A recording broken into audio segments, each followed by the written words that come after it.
handle adversity, right? You can handle the ebbs and flows of a game. You don't crack. You handle pressure well. And so I think that's something that we talk about here. The way we practice, the way we do things, the way camp is, all of that. Good morning. Welcome into Hurrdat Sports Radio here on AM 590, ESPN Omaha, ESPN Tri-Cities. We are live from the Hurrdat Sports Bar and Grill and live on Twitter, Facebook, and YouTube. Speaking of which, I should probably join the stream, huh? Hey, good morning, man. Good morning. That's Andrew Rogers. I'm Ravi Lulla. How are you this morning, Hey, Andrew? I'm good. I'm a little tired. These last 4 days catching up from that Vegas jet lag has not been easy. Yeah. And, partially because I've been taking a nap midday, so it's been harder to go to sleep at night. Yep. But, after the show, at least this week, it hasn't been, oh, man, okay, you have, X, Y, and Z to get accomplished. You'll stay awake. Like, I've had kind of a slower week. Okay. And, if you only have like a few things to worry about, like maybe doing the laundry or, making dinner and those are such long periods of time, like long breaks in between. I got a little nap time in there. Yeah, so I take a nap and I set myself up for failure on, what was it, Wednesday? I think I took a 4-hour nap. Oh, no. Which is essentially going to bed. I would say that's anything over 3 hours. You just went to bed, brother. Well, and I set a 2-hour alarm. Oh, no. Turned off the alarm and then just woke up naturally 2 hours later. So I've been trying to get my body back into radio show shape. Yeah. I feel like next week reacclimated a little bit. I'm going to get back to the grind and we'll be good to go. But no, I'm just a little tired. I'm happy that it's Friday. I'm sure a lot of people out there too are happy it's Friday. Listen, it's great to be here on a Friday. I texted you. I'll full disclosure here. I got here like 18 seconds before the show started, approximately. That you did. And that is not normal. I'm usually, I give myself a little bit of time to settle in, get prepared. But it was kind of one of those mornings. I was telling you as I was sitting down in that 18 seconds, I was like, I give myself a little leeway when I wake up in the morning. So if I've got, 8 or 10 things to do before I actually leave the house, or, get dressed, brush my teeth, let the dogs out, whatever, I've got time for like 2, maybe 3 of those things to take longer than they should before I'm in trouble. Today was like a 4-thing morning. And so there was a moment where I was like, oh, this could be a problem. Like, can you tell me what went wrong? Yeah. Please tell me like you were brushing your teeth and then toothpaste got on your shirt. So you had to change your shirt. So first of all, it's important to note, and I'm not trying to be dramatic here, but it is contextually, it's important. I'm having surgery directly after the show. Like I'm going basically here. I'm letting my dogs out one more time. I'm going to the hospital. Nothing major. I've got a little trigger finger is what they call it here. My finger doesn't bend anymore because of the tendons or something. So they're going in, they're fixing that. So nothing major, but there's things you have to do to be prepared for the surgery. And usually I shower the night before, and you don't want to be smelly on the table. Well, yeah, I shower the night before just in general. I usually shower at night before bed. But I remembered this morning, because I forgot last night, that you're supposed to wash with this like special antibacterial soap before surgery. So I had to take another shower this morning. That's thing number 1. That's a long one. It is. That's a good 5 minutes. I set a timer for 8 minutes, and it took about that long because you have to like really scrub in the antibacterial soap. So that was an extra 8 minutes that I wasn't anticipating. Number 2, my dog, I'm pretty sure there's like a coyote or something running through my neighborhood because I've seen him, first of all. But I live there's lake in my neighborhood, right? So there's some like wildlife occasionally, usually not coyotes, but you'll see a deer every now and then and a turkey and whatever. And I don't know, like a week and a half ago, my wife and I are driving home through the neighborhood and we see this thing scurry out in front of the car. And I was like, that was a weird looking dog. And she goes, that's a coyote, babe. And I'm like, oh, okay. Is that a husky? I was like, that's a fuzzy looking dog. And so I think he's just running through the neighborhoods, whatever. And so my dogs have had this habit of getting really intensely like sniffing around the yard. I could not get Doug to come in this morning. Just couldn't do it. We have a pine To tree. the point where you had to go out and get him? Not just that. So we have this pine tree where he likes to burrow his way in like all the way to the trunk. I don't know if you're familiar with pine trees. They are very pokey. Mm-hmm. I don't want to follow him and in there. Sticky. Yes. I don't want to like burrow my way in to the trunk. Also, I had already taken my antibacterial shower at this point, so I couldn't do that. Otherwise, we'd be having another 8-minute shower or whatever.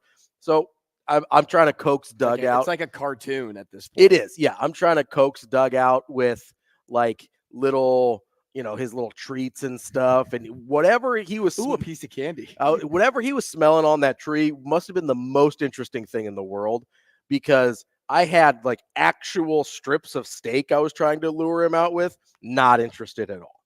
So that was a significantly longer adventure than I anticipated.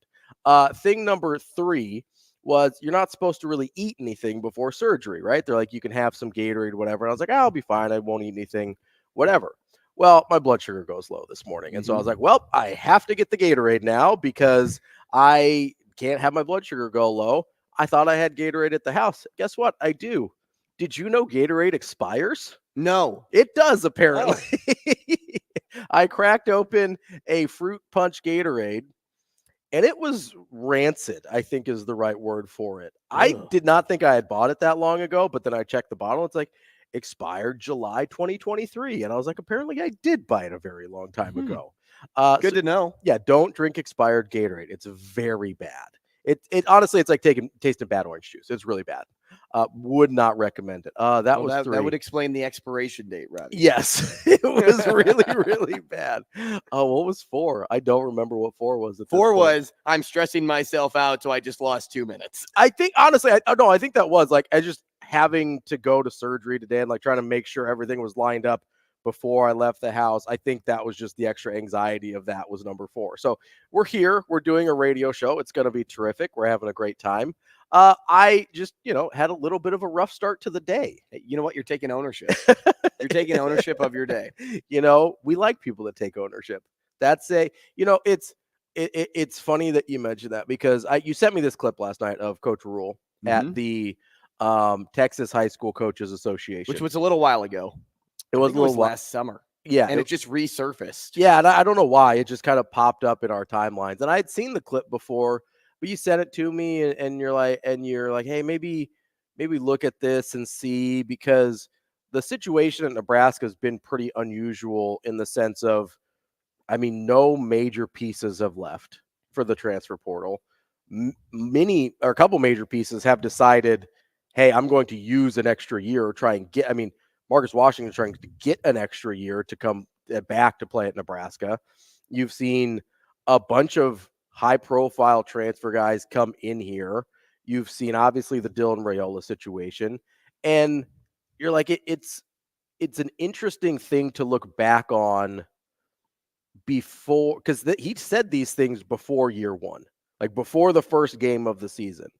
And basically, the gist of what he said was that he has a standard that he has to set for the program, right?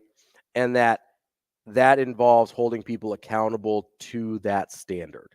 But listen, everybody talks about a standard, right? Hey, the standard is the standard. We hear Coach Rule say that all the time. We talk about, hey, the process and whatever term that the coach of that particular organization, program, whatever, wants to use. Everybody has that, right? But then he went on, and this is one of the things I love about Coach Rule, is he doesn't stop at the cliche, right? Because most cliches are true on some level, right? Like the standard's the standard. Got to trust the process. He follows through with experience. It's about the journey, not the destination, whatever your cliche is, right? But not just that he follows through, but then he explains why the cliche is true and how the cliche becomes true, right? In this instance, he talks about, hey, I've got to set the standard and then I've got to hold guys accountable. And he's like, but we won't win until my standard is their standard, right? When the players adopt that standard, and that's where that word you talked about, ownership, comes in, right? When the players take ownership of the standard And then all of a sudden, Coach Rule is not the one holding you accountable. Dylan Raiola is the one holding you accountable, or Nash Hutmacher is the one holding you accountable, or you're holding yourself accountable. Or you're holding yourself accountable. When Coach Rule's standard, when you take ownership over that, and that becomes the team standard, and then the accountability comes from within, either within the person or within the team itself, that's when winning happens. And I think that's a huge part of what we've seen in terms of player retention and player acquisition, because a lot of guys will hold you to the standard, right? A lot of guys will say, hey, this is the standard. If you don't meet it, you can't play for me, right? It's that extra step of the standard becoming ownership where that's where things become special. And we've heard DB talk about this with the 90s teams at Nebraska, where they were more scared, probably isn't the right word, but I'll use it just because I can't think of a better one right now. They were more scared of letting their teammates down and being held accountable by their teammates than they were their coaches.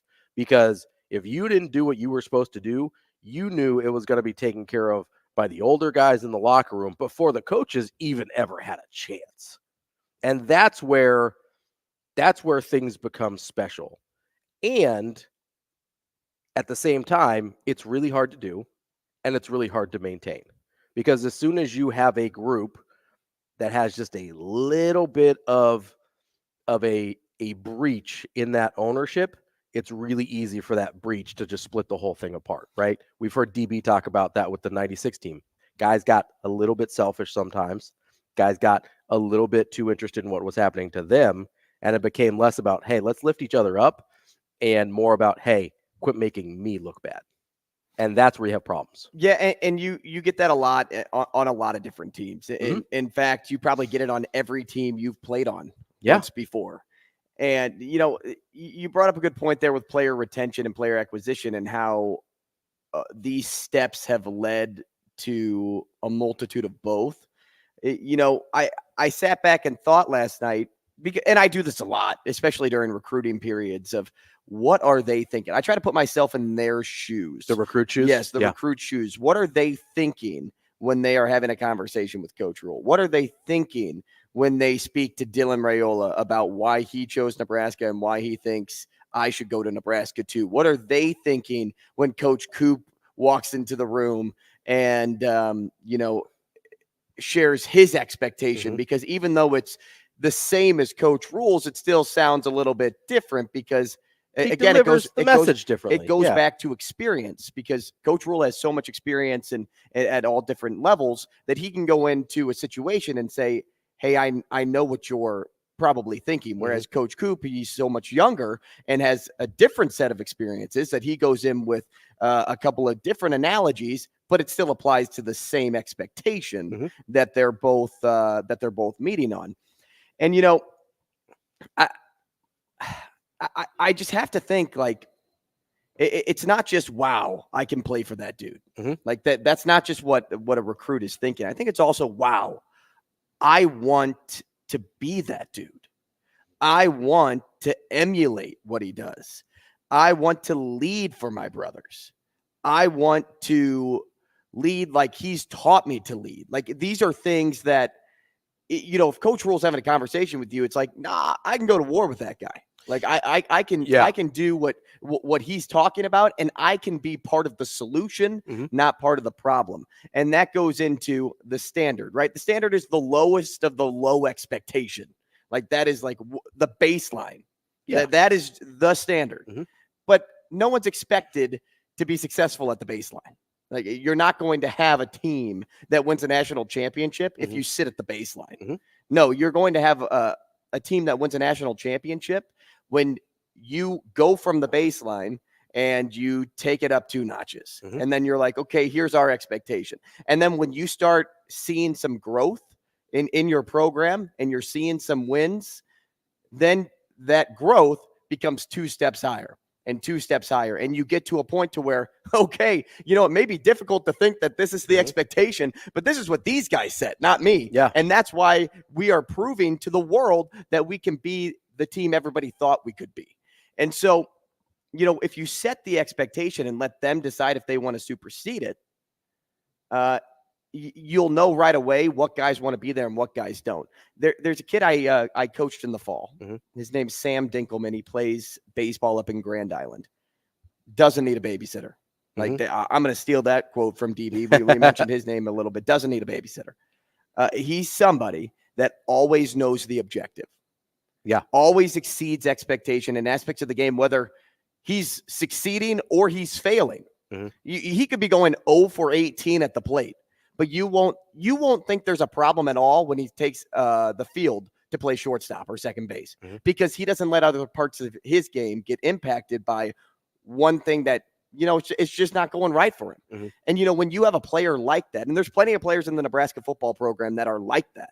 When you have a guy that's like that, how easy is it for you, Ravi, to say, like, you're coming into the program now and you're watching, Heinrich Harburg struggle a little bit last season, but he got some wins for the program. And then, his job is practically getting taken over mm-hmm. because you have the number one quarterback recruit in the country coming in. You watch him still fight through every day. Mm-hmm. You watch and see how competitive he is in practice. What does that make you want to do? I want to be like that guy. Like I want to have the same mindset as that dude. Even when I am forgotten about, mm-hmm. I'm still going to show every day that I belong on the field in some way, shape, or form. And those are the type of guys that you're getting in the program now, because you have that sort of leadership from the top down. And it's becoming that ownership that Coach Rule is preaching. He understands to own the moment. Mm-hmm. And getting that point across to his team has stood out, that they're owning moments. I mean, I always think back to that speech on Friday night or Sunday night, rather, in Illinois, when they had that early game on Friday. And they're coming off a loss, and coach has them in the middle of the field, and he's having them own the moment of the week before and turn it around for a win against Illinois. People just like honesty. They like when people are straight up with them. Just tell them what's up. Don't beat around the bush. And that's the way this coaching staff operates. The last point I'll say about ownership, like, you have to own it, right? Everybody has a story. If you share yours, maybe someone else can relate in mm-hmm. their own way. Mm-hmm. And so own is to you as you are to own. Like that word goes basically hand in hand. It means you.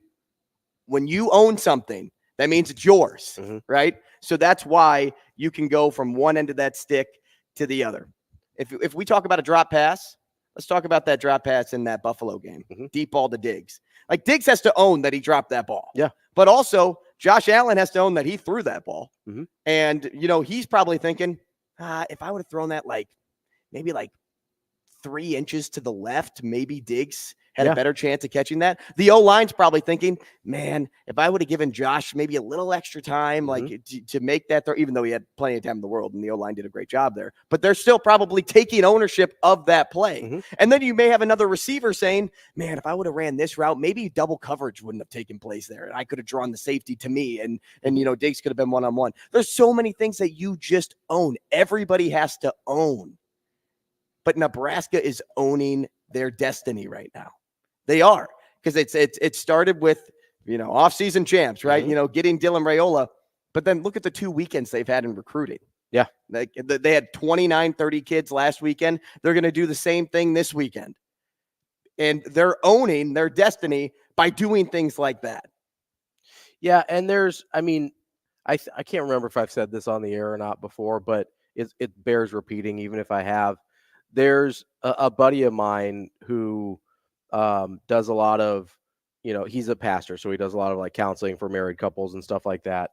And I've known him since I was 13, 14 years old.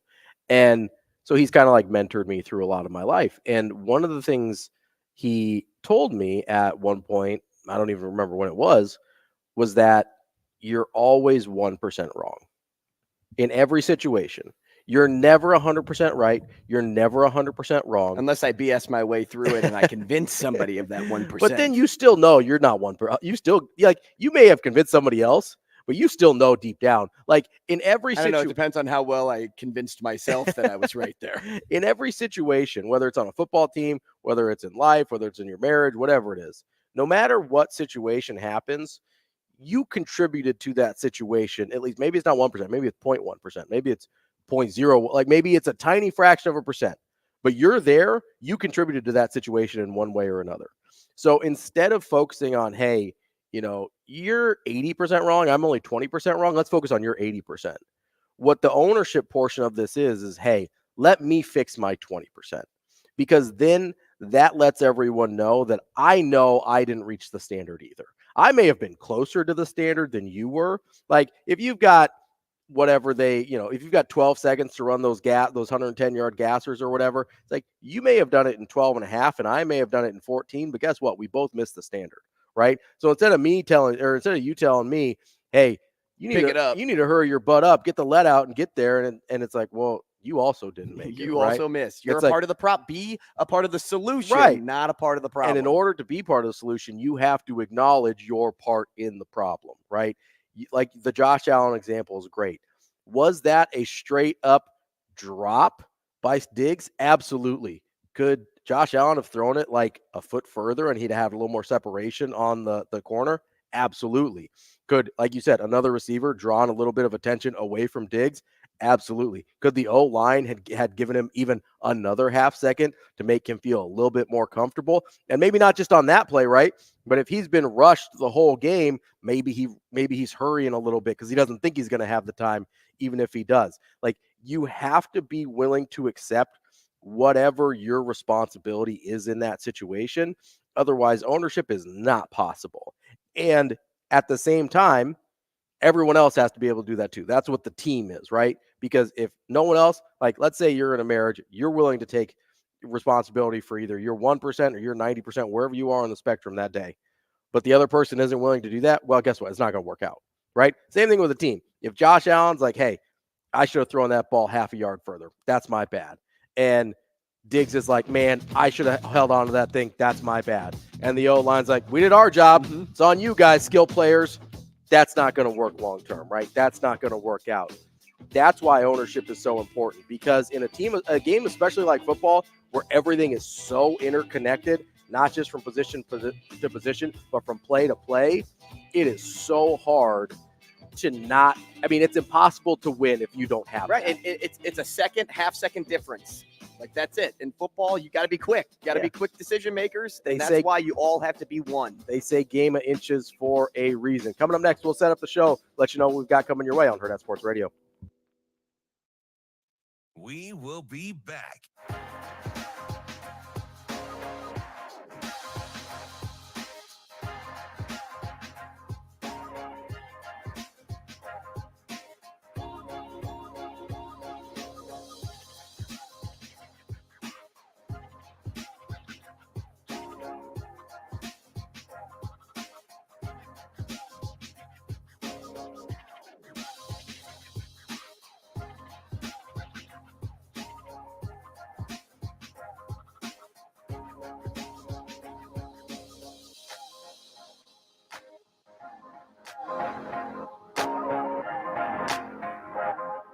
And what I learned about myself was, what type of leader are you? Because, guys, I believe first and foremost, that picture sums it all up.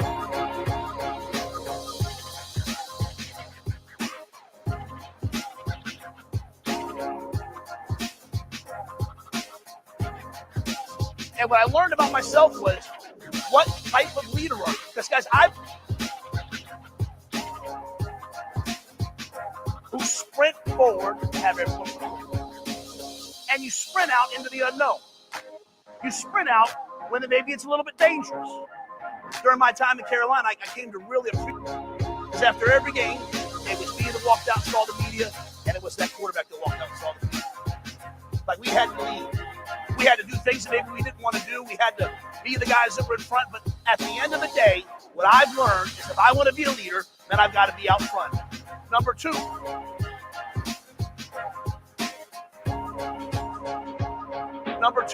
We will be back. This comes from the word standard. If I, and the word standard actually, if you look at the etymology of it, it actually comes, sometimes I'll give everyone what they need to be successful, but then you got to hold them accountable. Our guys are out there running gassers today, and if you're an alignment, like, you better run that thing a little bit back in 19 seconds. It's the minimum. And my job is to set the standards for the way that we do things. Our standard of performance, our standard of professionalism, our standard of preparation, our standard of practice. And that's a lonely job. Just like running out into the dark night's a lonely job, that's a lonely job because I have to give everyone, and you have to give everyone what they need to be successful, but then you got to hold them accountable. I have to be the guy every day that says, no, that's not good enough. No, that's not good enough. But when the team starts to turn, We will be back. when the team starts to develop that champion's mindset, what they do is they become the leaders, and they take your standard, and they say, that, Coach, that ain't good enough. This is our standard right here. I have to be the first. God,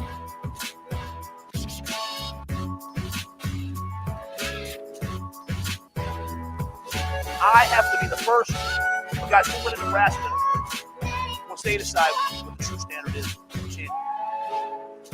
Number 3.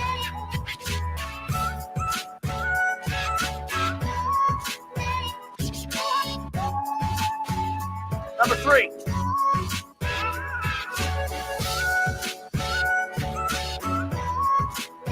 Number 3, ownership. Ownership. My short time in Nebraska, if there's one ownership. My short time in Nebraska, We will if there's be one back. word, if you ever have a chance for your team, there's a great TED Talk by Jock Ownership.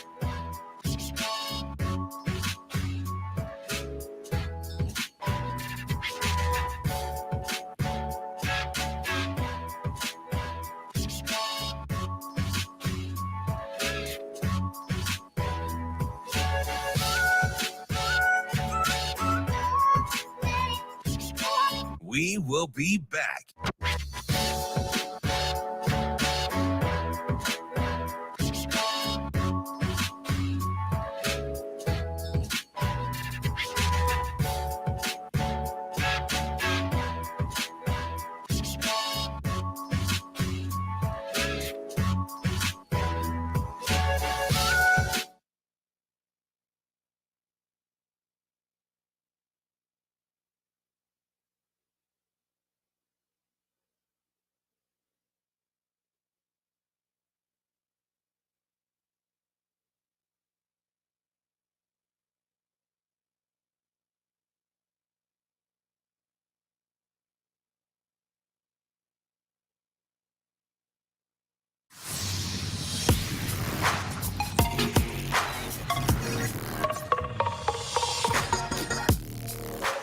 You're listening to Hurrdat Sports Radio. And what I learned about myself was, what type of leader are you? Because, guys, I believe first and foremost, that picture sums it all up. Leaders are the ones who sprint forward and have everyone follow them. And you sprint out into the unknown. You sprint out when maybe it's a little bit dangerous. You're the guy that walks out there first. During my time in Carolina, I came to really appreciate some of the quarterbacks. And people, kind of laugh and say, Coach will never found the quarterback. But those guys were men. Because after every game, it was me that walked out and saw the media, and it was that quarterback that walked out and saw the media. Like, we had to lead. We had to do things that maybe we didn't want to do. We had to be the guys that were in front. But at the end of the day, what I've learned is if I want to be a leader, man, I've got to be out front. Welcome back to Hurrdat Sports Radio here on AM 590, ESPN Omaha, ESPN Tri-Cities. We're also on Twitter, Facebook, and YouTube, live from the Hurrdat Sports Bar and Grill. I'm Ravi, Lulla, Andrew Rogers here with me. Before we jump back into our conversation, want to set up the show we have for you today because it is a good one. Coming up at 8 o'clock, we're going to do something a little bit different. Our fearless leader, Sasha, tweeted out a prompt yesterday about what random sports moment. So not really associated. There's a couple of these that have like the teams that I like in there, but they're not championship moments or anything like that. There's right. It's not directly correlated to your fandom. Yeah. Like it's not like the 04 Red Sox winning the World Series or something like that. Right. I think all three of mine are Well, the two of mine that are with teams I like are regular season moments, just kind of these random moments. So we're going to do that. We're going to kind of walk through why it's sort of like the Roman Empire thing we did, except for a little bit more specific and to a few specific moments. Andrew and I each have 3 of those, so we will get to that. Coming up at 8:30, we're going to talk to Supernova's associate head coach Laura Kuhn.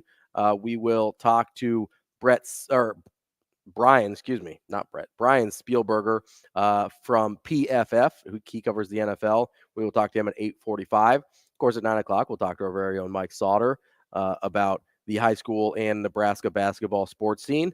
At 9:30, we had some big news from Union Omaha yesterday with the unveiling of their stadium plans for downtown Omaha. That looks so sick. So we're going to talk to our friend Marty Cordero to learn a little bit more about that, and then we will wrap up the show as we always do on Friday with Matt Vrzal. But wanted to hop back into that conversation we were having about Coach Rule and going in with that clip that Shane played about leadership.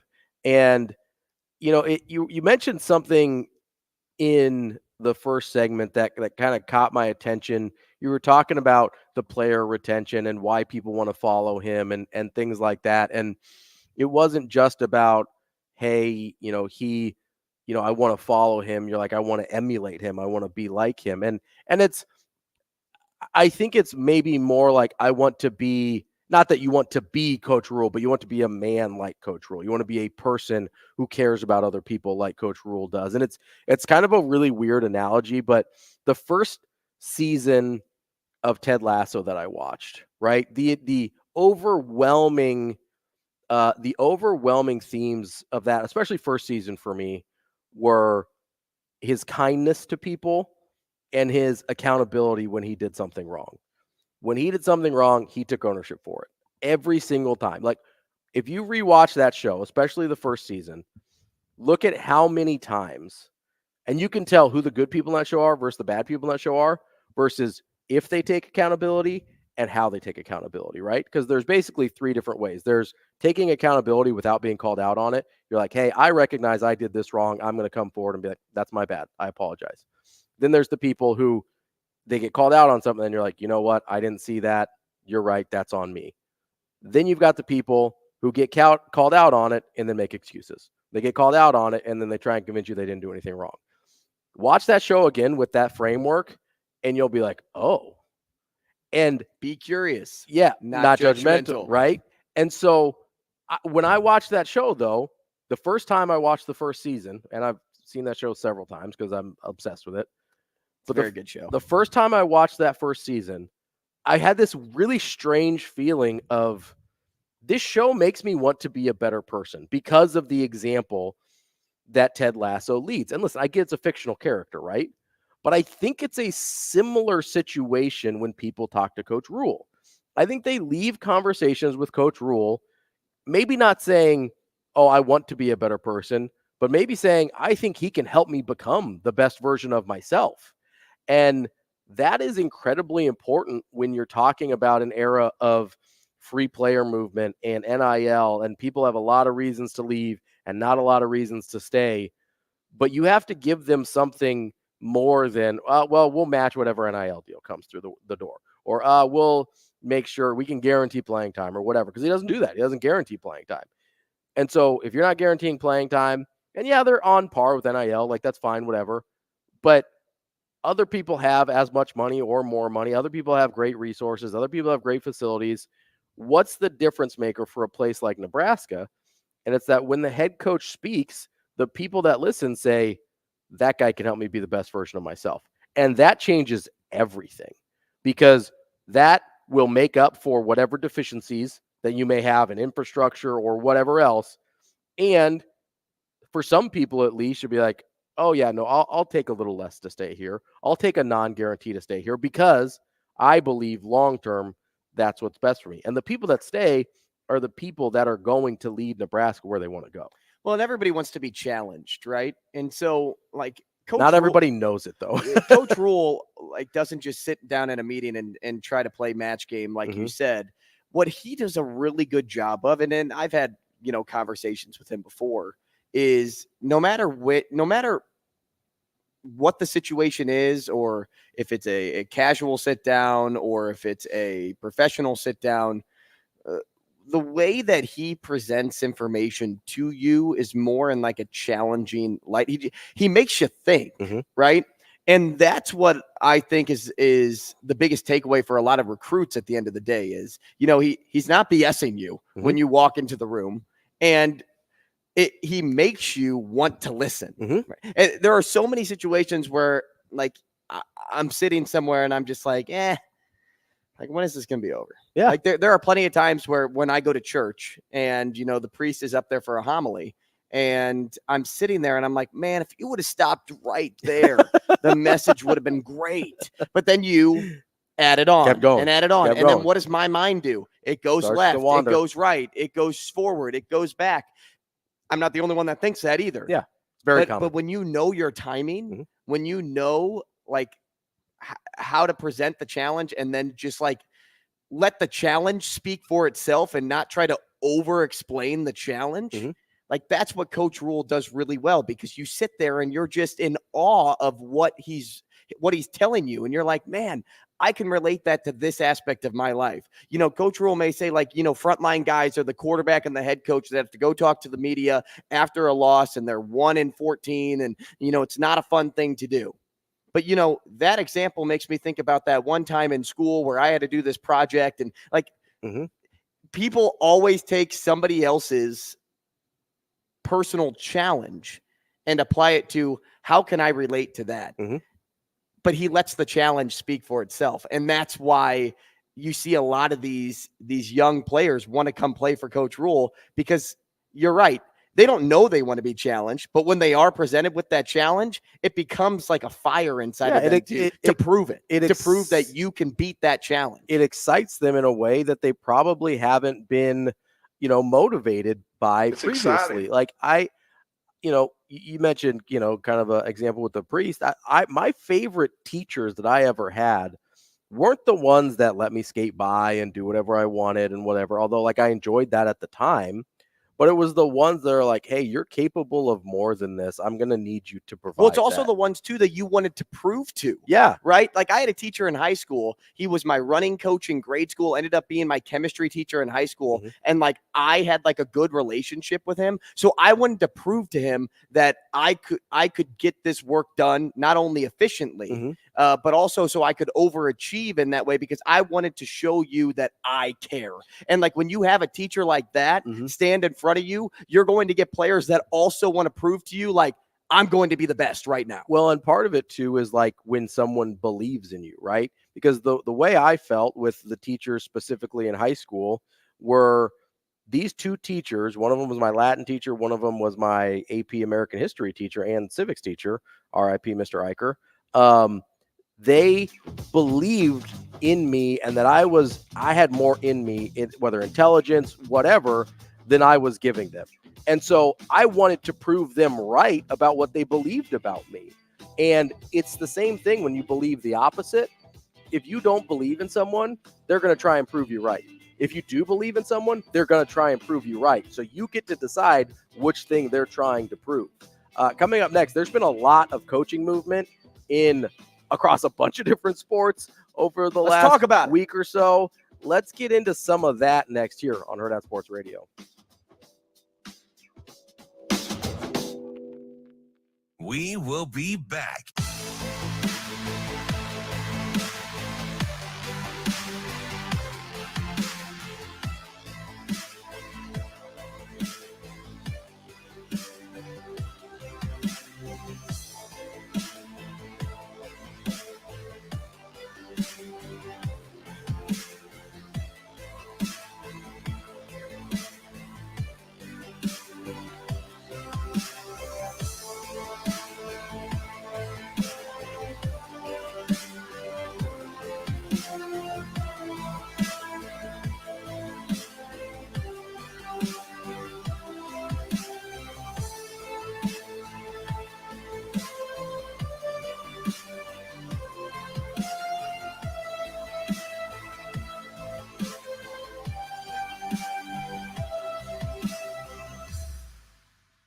We will be back.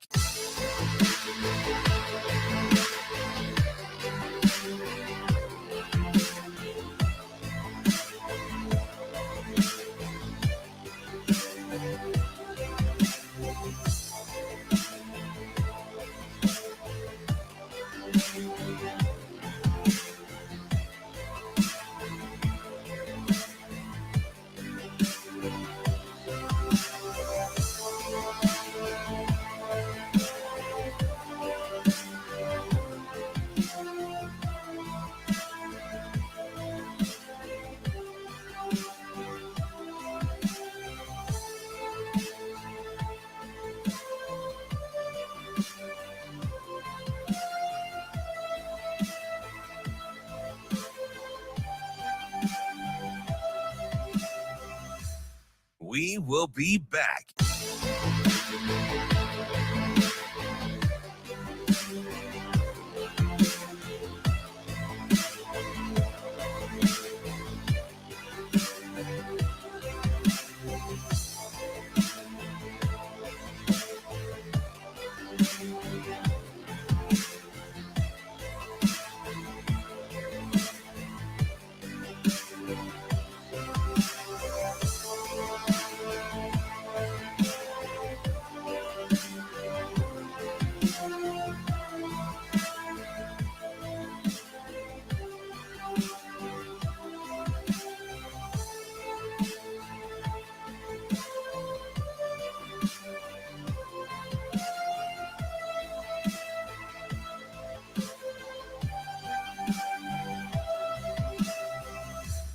We will be back.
You're listening to Hurrdat Sports Radio.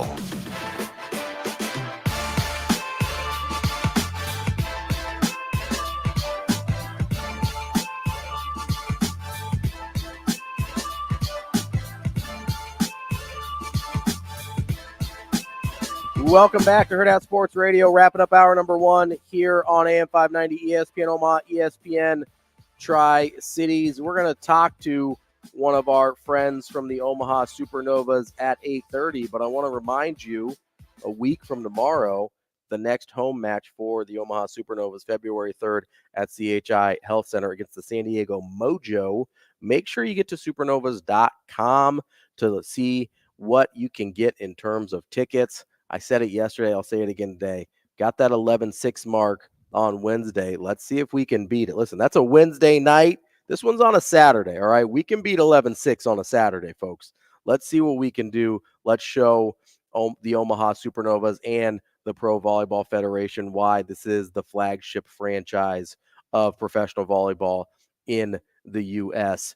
You'll get to see the best talent you've ever seen on a volleyball court. NCAA champions, All-Americans, Olympians, all of them will be playing. Make sure you join the volleyball movement, sweeping across the country. It's been in Omaha and Nebraska for a while, but the rest of the country is starting to take notice as well. Go to supernovas.com for schedule, roster, tickets, whatever you need to know. Supernovas.com has you covered. Wanted to kind of take that conversation we were having and spin it off into some of the other coaching changes we've seen here. This one isn't really necessarily relevant to that conversation, but it is worth noting. I know it's not a huge European football audience here, but Jurgen Klopp, he's the manager of Liverpool. Jurgen who? Klopp, like clip clop, like a horse. A clip, clap, a clippy. Exactly. Clip, clap. No, I think that's hip hop. Oh, different song. He has been. That's the European version of the song. It's the European soccer version of the song. He's been the manager at Liverpool since I believe 2014 or 2015. He has basically overseen the best period of the franchise's history. They're leading the Premier League again this year. He's said that he's resigning at the end of the year. As far as we know, there's no major scandals or anything like that. He's in his mid-50s. This is kind of like, for an example, this is kind of like Jay Wright retiring a couple years ago, and we're just all like, wait, what? We all thought there was more time left here. So that's a huge shock in that world. In the NBA world, I was a little bit shocked a couple days ago when the Bucks, who were 30-13 at the time, I don't know if you know, that's pretty good. That's a good record. They're just second place, a couple games behind the Celtics for first place in the East. They let go of their head coach, Adrian Griffin, and it was reported that it was chiefly because mostly Dame, but also Giannis to a certain extent, did not like the direction of where the team was going. And it kind of kept bringing up in my head, like, how much say should these players have over their coach? Because I get it to a certain extent, right? I understand it. I understand because college players sort of do have a say, right? They choose where to go to college. Mm-hmm. They choose, and a lot of times that is based on who their coach is going to be, whether it's a position coach, coordinator, or head coach. A lot of those college decisions, more times than not, it's who the coach is. And right. when you see guys enter the transfer portal, it's when their coach either gets fired, he leaves, yeah. he retires, and a lot of time they follow him, right? We saw that with a bunch of guys leaving Alabama when Saban left. We saw that with a bunch of guys following DeBoer from Washington to Alabama when he took that job. It's very common. One of the biggest reasons players pick a school in Christian college. McCaffrey wanted to come to Nebraska. I don't know why the NCAA didn't allow it when Matt Rule got here. But, I think I was a little disappointed that he didn't get that waiver. I think he's got a year left. He's not like that Miami tight end that's been used in 9 years. But a lot of times it's because of the coach. So in the college level, you sort of have say over who your coach is, either by where you commit or where you transfer to. In professional sports, you don't really have a say in who your coach is. Now, if you're LeBron, you can probably sway that a little bit. If you're, Michael Jordan was very clear, hey, I'm not playing for anybody but Phil Jackson. And Phil Jackson got let go and Michael Jordan retired, right? So he didn't really get a say in it. They called his bluff and he's like, well, I guess I'm gone. But I wonder, because these players are so much more valuable to the franchise than coaches are. Let's be honest. In 99% of the time, right? Especially these high-level players. I don't know if Dame is, but Giannis certainly is. I sit there and I wonder, okay, I get that players want to have some autonomy over their situation. At the same time, what we were just talking about with Coach Rule and taking ownership, and the Bucks were expected when they brought Dame in, hey, they're going to be the favorites in the East, and they've underperformed a little bit. I mean, 30-13, that's a good record. They're in a good spot. It's not like they're 500 and trying to figure out what to do. At what point is it, hey, you have to take ownership for what role you played in getting here? Like, especially Damian Lillard. This is a dude that's never won a championship. This is a dude that only made one conference finals ever. This is a dude that maybe doesn't have that sort of cachet to be like, yeah, I need a different coach. And frankly, one of the problems with the Bucks is the drop-off defensively from Drew Holiday, who they traded away in that Damian Lillard deal, to Damian Lillard, who is not a good defender. That's one of the major issues with this team. So at what point do you have to say, okay, is this Adrian Griffin's fault, or is it the way the team was constructed that was handed to Adrian Griffin? And I just have a really hard time kind of weighing, okay, yeah, Giannis probably should get some say in who his coach is. But at the same time, is it Adrian Griffin's fault that Dame Lillard's never been a good defender? No, and I don't know if it's just that piece of it. Because as you said, I mean, this is a business. Players have so much say because it's not a ranking scale of GM, coach, player, which is how everybody kind of looks at sports. Yeah, players are the bottom of the barrel. No, it's in the NBA especially. It's player, GM, coach. That's at least the ranking star scale. Player. Yeah, it's franchise but the player. players are looked at as, hey, yeah. I am the ultimate power. And then the GM is like, I'm going to listen to what my players want because I don't want my franchise guy to leave. Yeah. And then it's like, well, I can replace a coach. Like, there's plenty of people that I can get to come in and coach. And so that's why you have that sort of scale. And then you've got every other player below the coach. Right. But you look at the Bucks and here's what's made them successful this year. It's been that offensive piece. Mm-hmm. They have the second best offense in the NBA. And as you said, yes, Damian Lillard isn't a good defender. But there were some things that Adrian Griffin did that also caused him to lose the job. And it was sort of with those defensive bleeds, as you were saying, but he couldn't patch those up. There was no bandage to actually get these players to buy into Griffin's vision. He didn't have a solid relationship with the key players on this team, which is fair. Like, that's a fair reason. And, the issues started in training camp. He clashed with an assistant head coach in front of the entire team, and that coach resigned a few days later. Who was that coach? I'm pretty sure he was Damian Lillard's coach. And so, like, there's one issue there. Mm-hmm. And when you already spark bad blood in training camp, mm-hmm. what do you expect to get throughout the season with Dame if you fire his guy, right? And so there's other things too. Like, there was a point in time this season when, Andre Jackson Jr. is like their young guy. Mm-hmm. Like, he's the guy. He's a rhythm disturber. He's a producer. He needs more opportunity. Yet they lean, what is it, Christian Braun? Brown. Yeah. They lean Christian Braun because of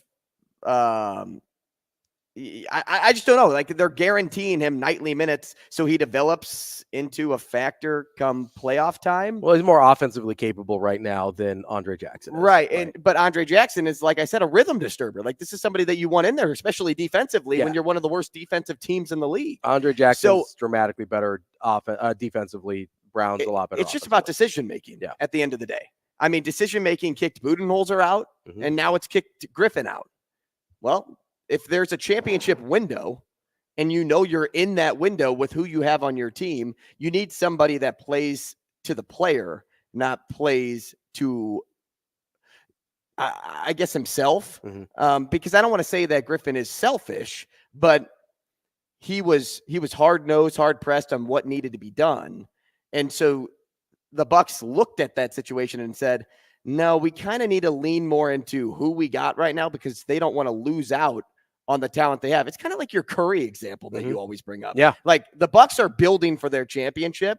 Meanwhile, the Warriors, even though Steve Kerr's a great coach, mm-hmm. the Warriors are kind of just settling with the comfortable thing and not like taking it one step further, not trying to go the distance again. They're trying to just do it with Curry because he's Curry. Mm-hmm. But they also need those extra pieces. What led Golden State to all of those championships? Well, not just Curry, but they got Durant at one point in time. Mm-hmm. And that's another superstar. So when you have a superstar like Dame and you have a superstar because he's a freak like Giannis, this is your window. You're in that championship window. You need a guy that knows that. And who is that guy? At least for this team right now, Doc Rivers. Well, they hope. And I think we met Pat Connaughton, not Christian Braun, in terms of the rotation piece. But my issue isn't necessarily like, oh, Adrian Griffin shouldn't have been fired or Adrian Griffin should have kept the job or whatever. I don't even know if Adrian Griffin should have been hired in the first place. My point is more at what there has to be a position where the players have to take some level of accountability for what's happening. And I don't know if that's what happened here. Like, I don't know if half a season's enough to figure out if Adrian Griffin's the guy or not. What we do know is Doc Rivers has some level of success. He's also a little bit like Sean Payton in the fact that he hasn't won a title in about 16 years. So he's kind of trading in on an old chip there for a while. But coming up next, we're going to get to some of the sports moments that live rent-free in our head. Coming up next on Hurrdat Sports Radio. We will be back.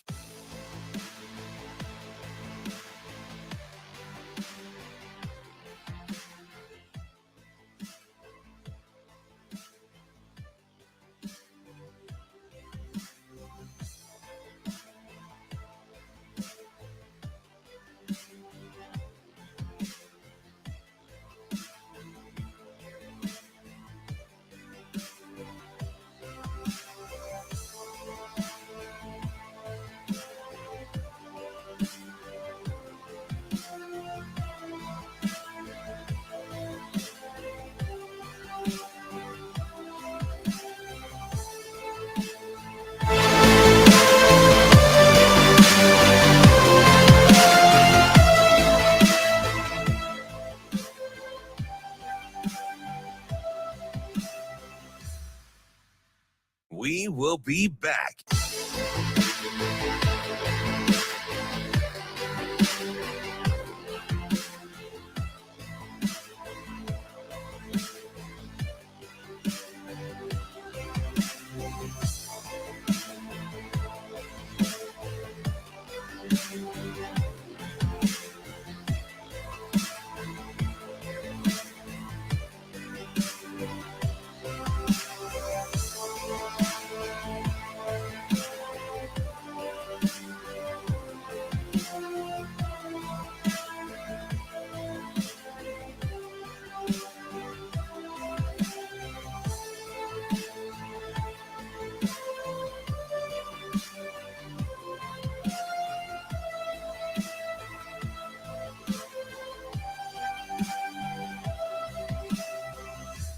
We will be back.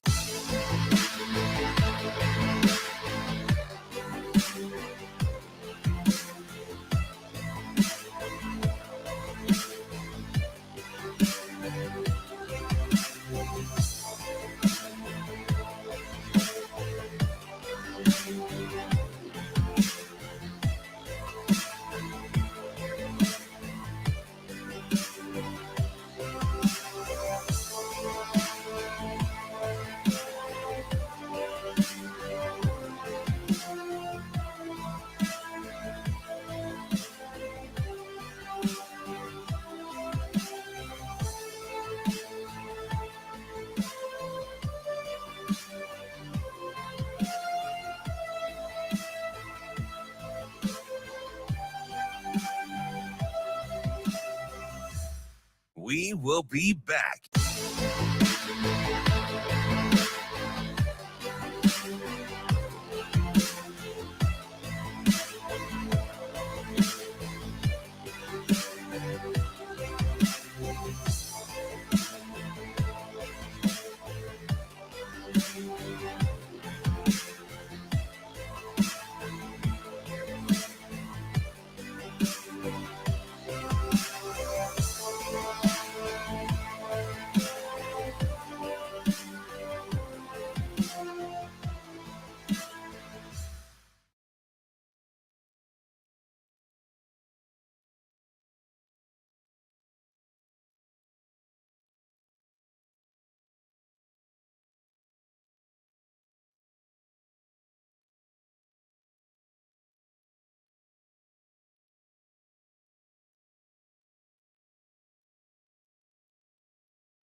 Welcome to Hurrdat Sports Radio. Welcome back to Hurrdat Sports Radio, kicking off hour number 2 here on AM 590 ESPN Omaha, ESPN Tri-Cities. We're on Twitter, Facebook, and YouTube.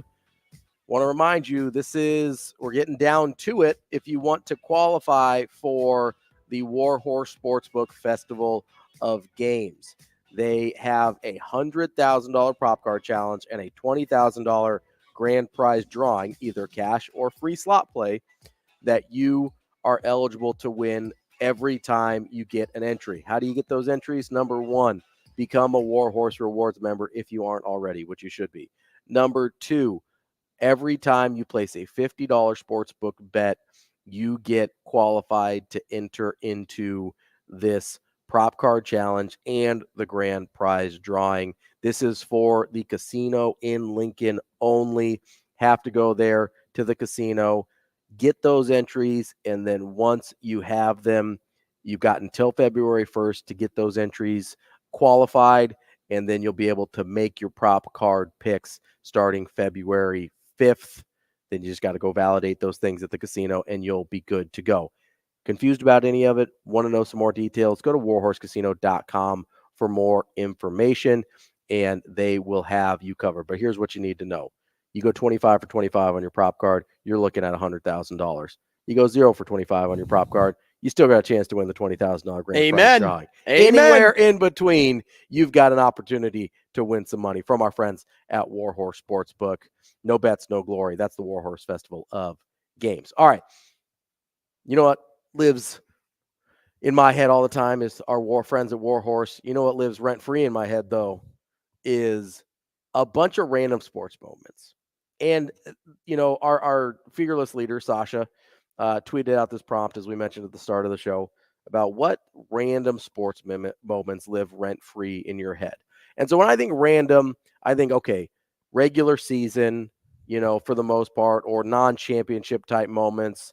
I think about games that I watched live and that I have a very specific memory of where I was when it happened. That's how I know it lives rent-free in my head, is I remember where and when I was watching this thing, and I can see it like it was yesterday. And again, they aren't moments that are connected to our fandom of a team. So Ravi's Red Sox. So I do have a couple that are connected. Well, but I don't. But it's not all connected with me. They're Is that a Stranger Things quote?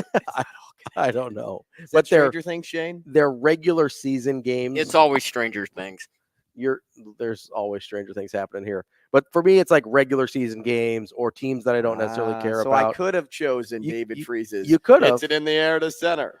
Well, that's in the We will see you tomorrow night. That's like a major playoff moment, though. I mean, yeah, but that's still like what lives rent free in my head. Right. I think random either has to be disconnected from your fandom or like just kind of a random February night where there's not really any I think stakes. you did the prompt wrong. Well, listen, this is what lives rent free in my head. I don't keep a ton of like non things I care about just floating around my head. Oh, I do.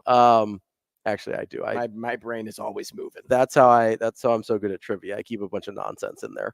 But let's get started. Why don't you go first? So my first moment, and this is funny because like it's related to the Bulls, but it's a sports betting moment. Mm-hmm. I was betting on the Bulls Hornets game last year, and I took the Bulls money line, and I was just, I kind of like, it was an online slip at the time, so I couldn't actually like physically crumple up the piece of paper or like rip it to shreds. I mean, you could toss your phone if you wanted to. Yeah, That's a bad idea. right. Yeah, crack the phone screen. Don't do that. No, I was sitting on my couch watching the Bulls just crumble against the Hornets, and 45 seconds were left in the game. They were down 8, but then Zach LaVine just started like becoming more than he actually is as a human being. And he was having a big game. Mm-hmm. I think he ended that game with either like 42 or 49. So he was already having a big game. He was the hot hand. Feed him the rock. And, the reason this lives rent-free in my mind is Eric Collins has such an iconic voice as the Hornets play-by-play announcer. The good news is this game was in Charlotte. So that's the feed that I was getting when I was watching this game. And let's just say when the Bulls were going down the court on every drive, mm-hmm. the ball was always finding its way in. Shane, can you play the highlight of Eric Collins' call? This is when they were down 5 points and there was 15 seconds left. Lead back up to 5. Kobe White, Saturansky. They won't go away. Good God. Always in the rearview mirror. Trouble. Loose. Chicago's got it. Oh, no. You're kidding. Hornets try and get it in. It's ripped away. And Zach LaVine, as he's done all night long, a 3, his 13th. He finishes with 49. There you go, 49 points. This man cashed a 3 to put him up 116 to 115. They scored 6 points. You heard him say, you heard the Hornets players on the court, no foul. Because, I mean, what is Saturansky just going to bury that tray right in your face? Yeah, he Apparently. will. Are you going to get that ball stolen on the inbounds? Yeah, you Apparently. are. Zach LaVine gets the ball. He's under the hoop, okay? They're down 2 points. Instead of trying to force up a 2, this man dribbles out to the 3, bangs the gavel, bangs it home. And let's just say court is adjourned. that's the Reggie Miller special, right? When you like get it under the hoop and then you sprint out to the. That guy is Eric Collins is so funny. Though. Oh, yeah. Just listen to his highlights. He is all over the headlines on at least 5 times a year during the NBA season because of his just elaborate, just overpowering. Exuberant is good. Exhilarating, like whatever adjective you want to use. It's kind of unique. His broadcast style is so unique, and it makes you just want to listen. And those are the clips though that perfectly resonate with the audience online on social media. People scrolling, because we like obnoxious things, and the way he calls games is pretty obnoxious, but we love it. Yeah. So I do love that call. That's a you're kidding. That's an incredible. He was so mad. That's an incredible call there by Collins. So one of my I'll start with the most random because it's not connected to my fandom at all. Is the Fiesta Bowl between Boise State and Oklahoma. Good one. I had zero rooting interest in that one except for I liked underdogs, right? And that was AP. Yeah, I mean you're watching Adrian Peterson. Boise State had been kind of this. That was sort of on the front end of them kind of getting rolling there with Chris Peterson.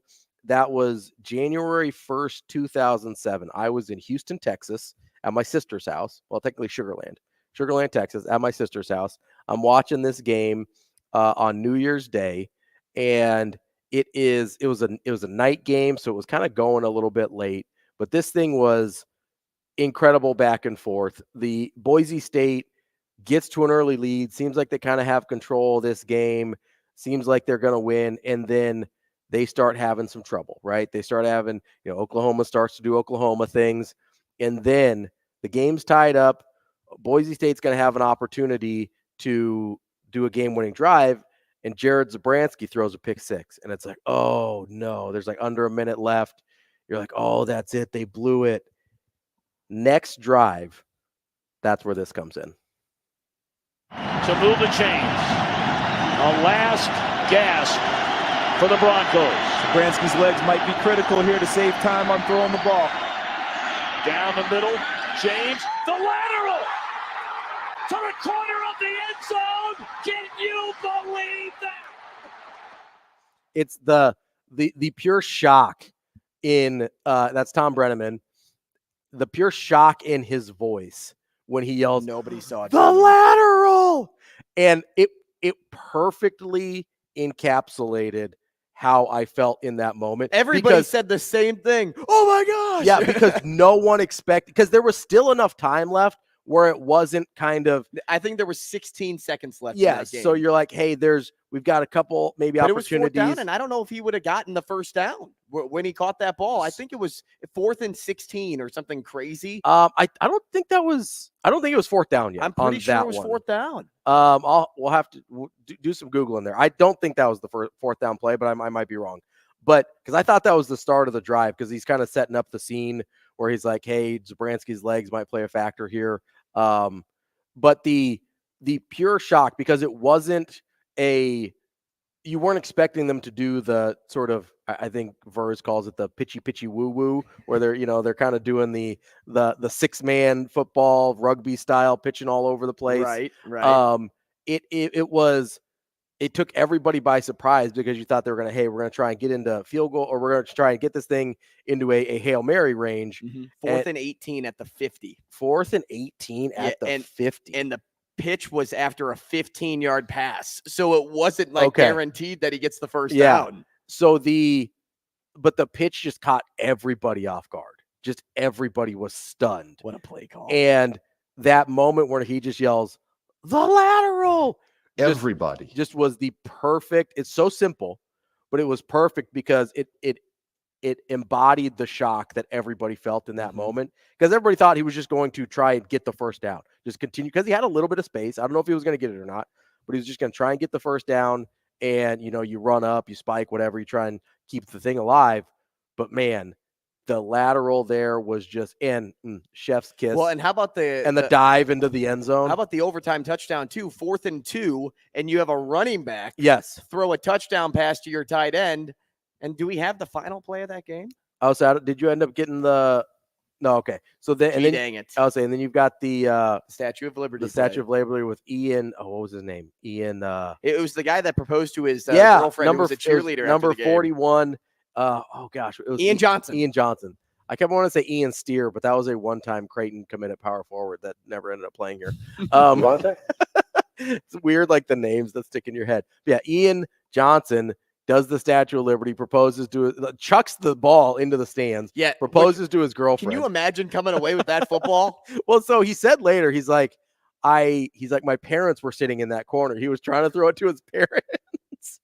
And hey, Dad, catch! He just chucks it into the stands. But then he goes and proposes to his cheerleader girlfriend. And it was from start to finish, one of the best college football games I've ever watched.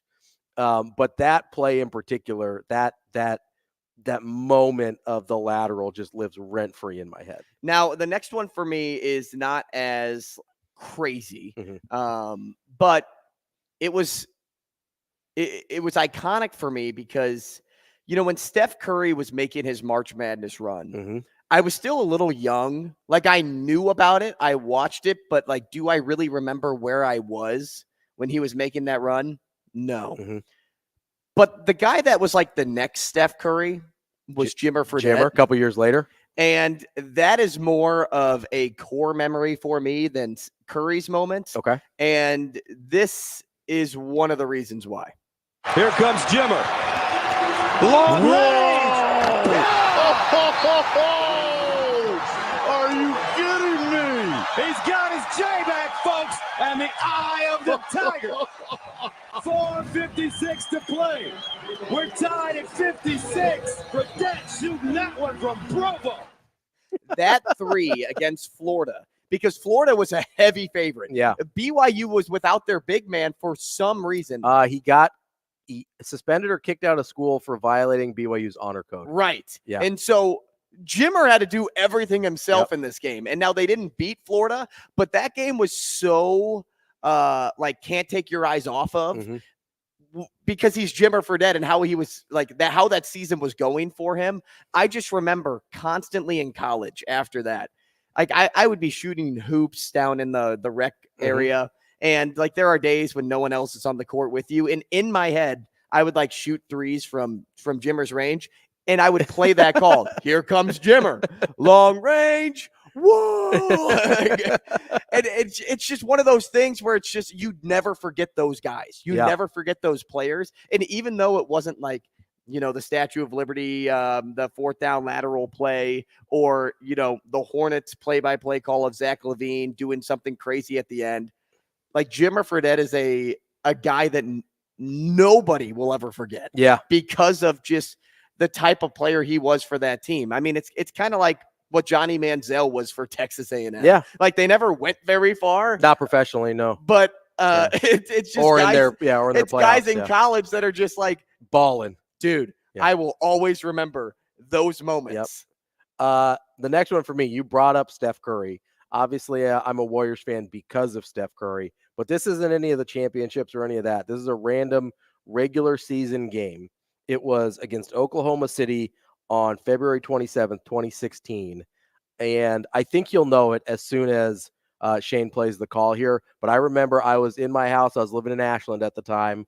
It was a late night game because, the Warriors are West Coast. So it was always late. I probably should have been in bed by that point. But that was the year. That was the Warriors' 73-win season. Obviously, they don't go on to win the title. But that's the most fun I've had watching regular season basketball, was watching when a team loses less than 10 games. Well, just watching that team because of how beautiful the basketball was, right? And so this is my favorite team to have ever watched play basketball by far. And this is the moment that sticks out for me from that season more than anything. Go ahead, Shane. They do have a timeout. Decide not to use it. Curry, way downtown. Bang! Bang! Oh, what a shot from Curry! With 0.6 of a second remaining. The brilliant shooting of Stephen Curry continues. And he ties the NBA record with his 12th three-pointer of the game. That was like the epitome of that season in that play, because they were playing the Thunder, who they ended up beating in the conference finals after coming back from 3-1. But it was the deep Curry three, just the audacity of it. The fact that he even took that shot, because he's like 40 feet away. And he had time. He probably could have got 2 more dribbles, but he saw Andre Roberson take a half step back, and he's like, this thing's going up. And the fact that, okay, it was his 12th three of the game, right? He ties the NBA record in that moment. The fact that they don't call a timeout, he's like, don't worry, I got this. Just the whole thing was iconic. And I think about him pulling up from about 40 feet and cashing that thing all the time. It is one of my all-time favorite random sports moments. It is just an elite Steph Curry moment, and you get the iconic double bang from Mike Breen as well, which you love to hear. And you know what? Let's not forget too, like these moments are made also because of the broadcaster. Oh, for sure. In a lot of ways, really because of the broadcaster. Yeah. Because yes, the shot is huge, but these broadcasters are, as you put it in that Boise State call, are reacting the way we reacted at home watching these things go down. And it reminded me a lot of when we were talking about rent-free moments, and this is my favorite broadcast call of all time. Okay.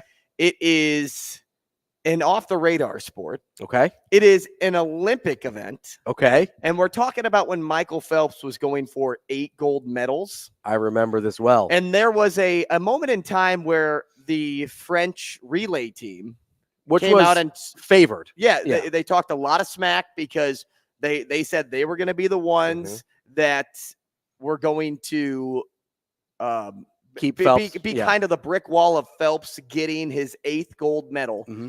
And Elaine Bernard came out and said we were going to smash them. Yep. And so the U.S. took that personally. In particular, the anchor of that relay team. I have to make up some ground on Elaine Bernard, who stands 6'5" and can absolutely fly. I just don't think they can do it, Dan. I mean, Jason Lezak has been there how many times in his career has he anchored this free relay and medley relay, but I just don't think he can do it. He's trying to ride that wave as much as possible. Bernard is pulling away from him. Lezak, the world record, a 3-time Olympian. World record is absolutely going to be shattered here. The United States trying to hang out a second. They should get the silver medal. Australia is in bronze territory right now, but Lezak is closing a little bit on Bernard. Can the veteran chase him down and pull off a shocker here? Well, there's no doubt that he's tightening up. Bernard is losing some ground. Here comes Lezak. Unbelievable at the end. He's done it. The U.S. has done it. He did it. He did it. Phelps' hopes alive. He did it. That was everybody at home. Yes, that's how you know you have an iconic moment, is when one of the announcers, the play-by-play or the color analyst or whoever, is just yelling, he did it. Like there's one call from the Doug Flutie Hail Mary against Miami where the guy just yells, he did it. Flutie did it. Like that's the whole call, right? Right. Like that's how you know you're having a great moment, is when the announcer's totally lost for words and they're either just laughing maniacally or they're just yelling, he did it. I watch that relay at least 3 times a year. Oh yeah. I remember where I was at a Buffalo Wild Wings watching that one, because I think that one happened on my birthday. I think. Oh, happy birthday to you. I think it was my 21st birthday. And so we were like getting like a couple beers at Buffalo Wild Wings, and because I didn't go too crazy on my 21st, but I'm pretty sure it was either that one or the other super close one that Phelps had. That it was on my actual birthday. Last one here. We've got a couple minutes left. Shane, go ahead and play, and people will just know what this is. Ravi for 3. Just give him a look. He did not ring the bell. Raggy, quick release. Got it again. Wow. Greens. Jeez, what a start. Nanaga, Vernon, Sheffield, and Pure. Oh, what a start. And remember, up at Providence, Rogge straight away. Whoa! Wow. Uh-oh, you better get a timeout, Jay Wright. Reversal, Rogge again. Yeah! Boy, talk about coverage. And here come the Blue Jays. It looks spry today. Rogge again. Oh! Well, you better identify. I mean, Jay went over this scouting report. It's unbelievable. The distance, the accuracy, and they find the open guy. So unselfish. Right. Now McDermott on the post with James Bell. Draws a double. Rogge again. Yeah. You just can't leave him. The coaching is incredible. Inside. Sealed his man. Look at that. Rogge again for three. What a joke.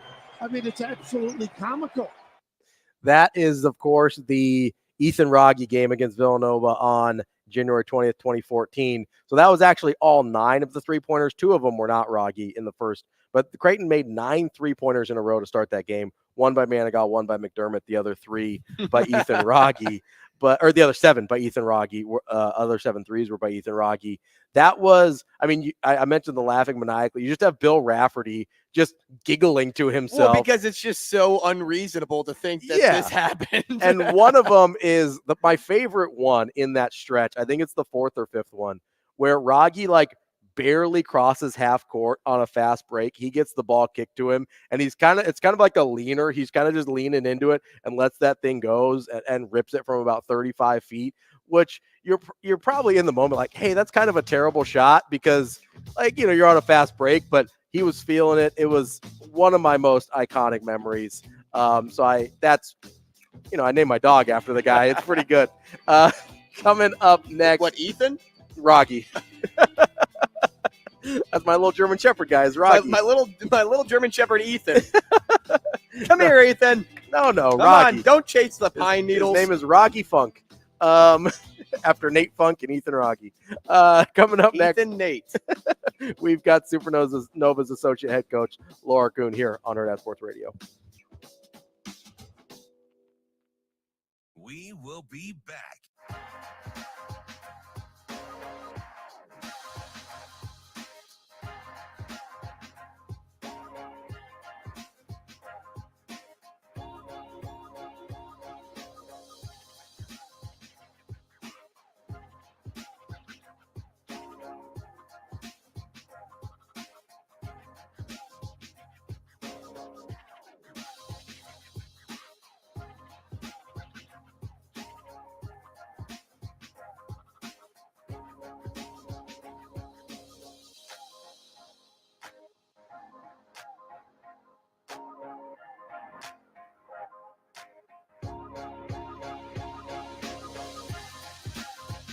We will be back.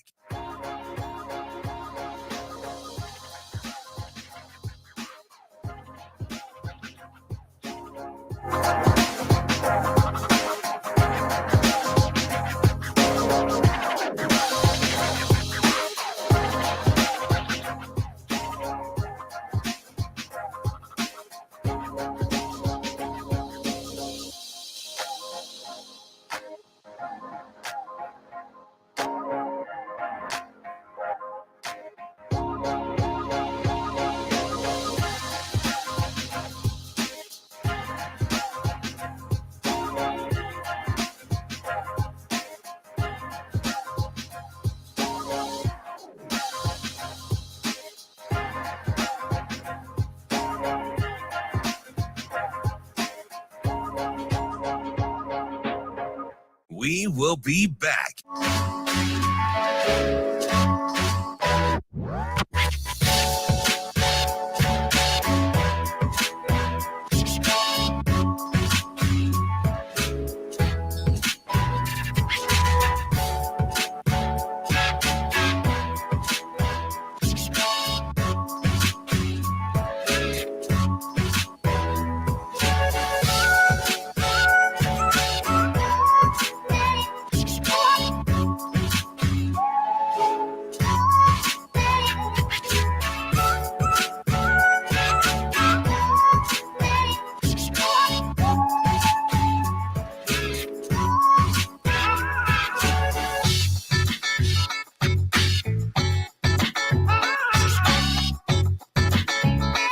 We will be back.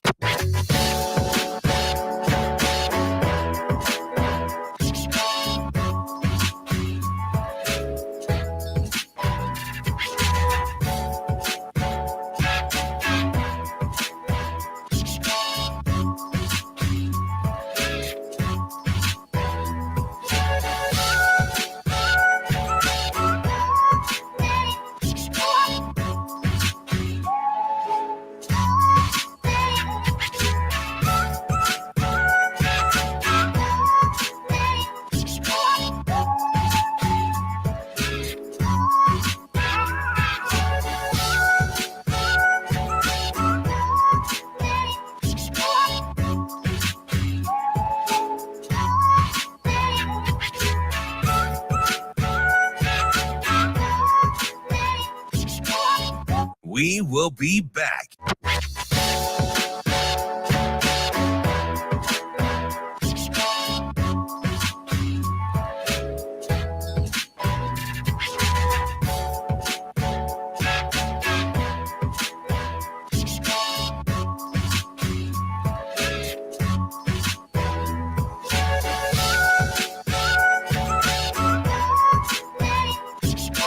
We will be back.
You're listening to Hurrdat Sports Radio.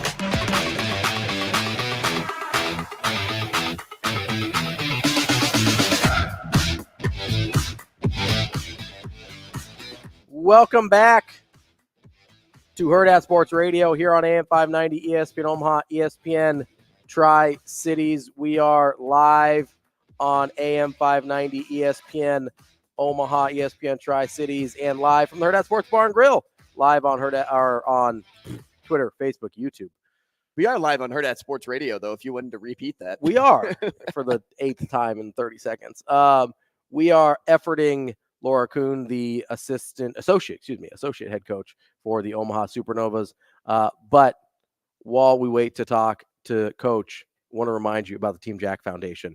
They're currently funding 13 projects and collaborating with national institutes, some of the biggest names in cancer research: Dana-Farber Cancer Institute, Memorial Sloan Kettering Cancer Center, Columbia University, and more. They've raised over $12 million to date and counting. Well, why? Why are they doing all this?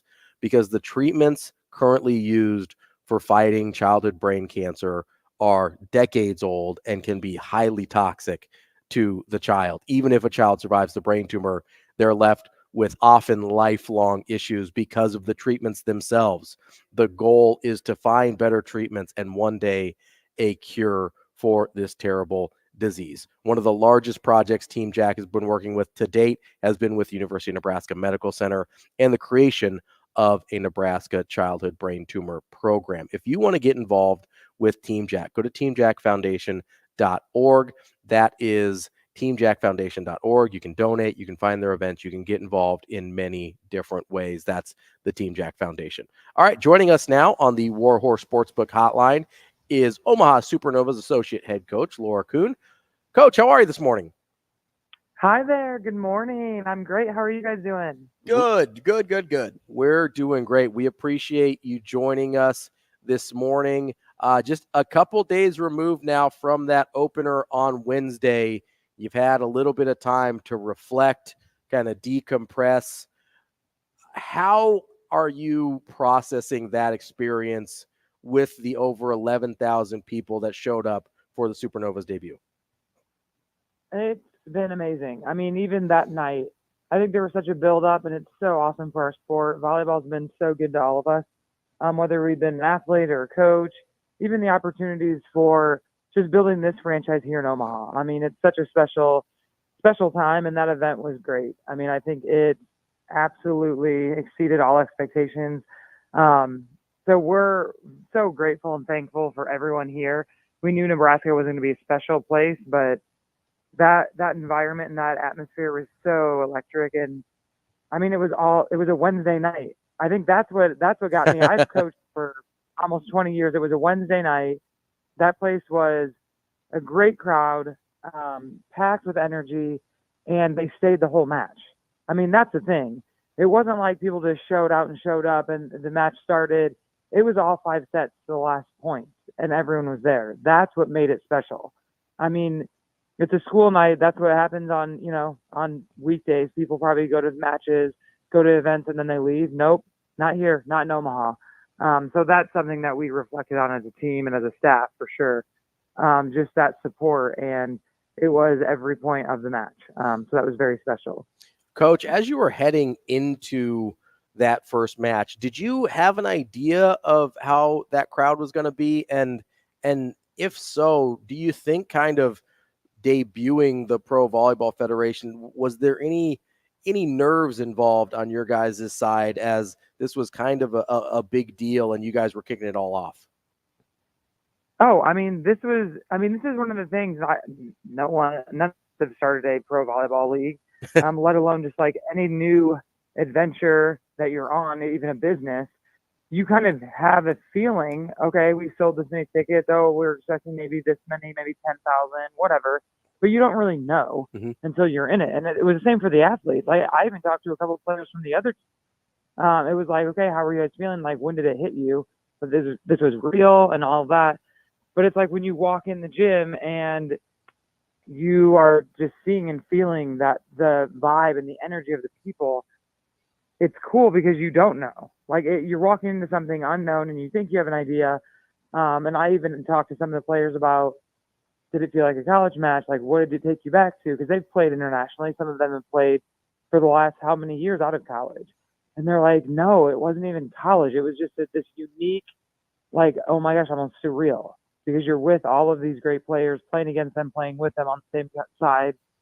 But the atmosphere and the environment, it wasn't college, and it wasn't a Final Four because the fans were genuinely like on our side. So it was just a really cool dynamic and experience to have for the athletes, let alone just all of us involved and our great production crew and everyone that put so much time into that first event. I mean, it was just cool for our sport, but this community and our fans and our support. I mean, it took everybody, and that's what made it so special. Coach, early on in that match, it seemed the team struggled to get into a rhythm, which caused them to look maybe less polished than the vibe. What caught your eye in the first 2 sets, and then what was said to spark a response in sets 3 and 4? Yeah, I mean, I think there was a lot. I think there was a lot of the emotion and the build-up started, like just having the opening match and all of that. But I think our team, they're very they are a veteran team. And so the one thing that we've always appreciated about them while we've been in training camp and working with them, they don't really get rattled. And so those first 2 sets were pretty close, and there was 2 points here and there. And yeah, we needed to play cleaner. There were things that we needed to clean up, but they never had a response where they weren't in control. And even the end of the match, like we fought back, we obviously came out, and it was them. It's their speak. We don't really have some cliche or keywords that we give. I think it is the communication and the trust that they've built within each other to be able to demand and know that they can do better. And there is more to give, there is more to execute. And so it was cool to see their response coming out in that 3rd and 4th, even into the 5th. I mean, we were down, and then Betty goes on the serving run. There's just this innate confidence about them, and we just needed to finish. So we had the opportunity. We put ourselves in the position to finish, and I full well know they believe that we will finish and we'll get there. We're talking with Omaha Supernovas assistant coach Laura Kuhn. Coach, I know that you've had a lot of coaching experience, whether, your time at Texas A&M or Kansas or going back to your playing days at Georgia Tech. How familiar with you before you came here with what the Nebraska volleyball scene was like? Oh, very. I mean, I coached 7 years at Kansas, but also at Georgia Tech, we played at Nebraska. So we played in the old Coliseum back in, I think it was 2004 in preseason, and we beat them. And they were like number 4 in the country at the time. So my roots go back pretty far just to my experiences here. But it's a special place. Like Nebraska is volleyball, and it is kind of a mecca. And that's one of the reasons why, even when Shelton and I talked about this, it was a no-brainer to come here and kind of build this pro league from the center of what is kind of the home for our volleyball and this sport. And now there's many pockets, and there's a lot of love for the sport all over the country. But it is cool, all of the things that have happened in the last year here in this region, in this state. And I mean, it showed. It showed on Wednesday night. That was an awesome opening event for the PVF, and I'm proud to be a part of it. And we're only going to keep growing this game and giving athletes and coaches and just everyone that has been involved with this sport opportunities. Coach, quickly here before we let you go, this city is so used to winning. This state, I guess I should say, is so used to winning, especially in volleyball. You mentioned that this team will finish. They'll get there. But what is your message to the fans to kind of go one step further with how you spoke about the finish in that opening match? I think our community and our fans will feel it. I mean, we've done a couple of handful events, but as they keep coming out to the gym and they learn the personality of these players and us as a team, they already bought in. Like, I talked to my friends and some coaches that were in the stands, and they said it was so cool to be at the first event. And these fans are saying, we need to do this. We need to do that. So the buy-in is there.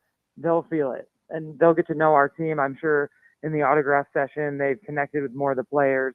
It is a bond between the athletes and the fans. But as they watch us play, we always talk about the personalities that they play with. People will feel that. So they'll see it. They'll sense it. That is Omaha Supernova's assistant coach, Laura Kuhn. Laura, thank you so much for your time, and we will hopefully see you a week from tomorrow. Yes, thank you guys. Have a great day. Thanks, Coach. That is Coach Laura Kuhn of the Omaha Supernovas. Coming up next, we're going to talk a little football with Brad Speiberger of PFF.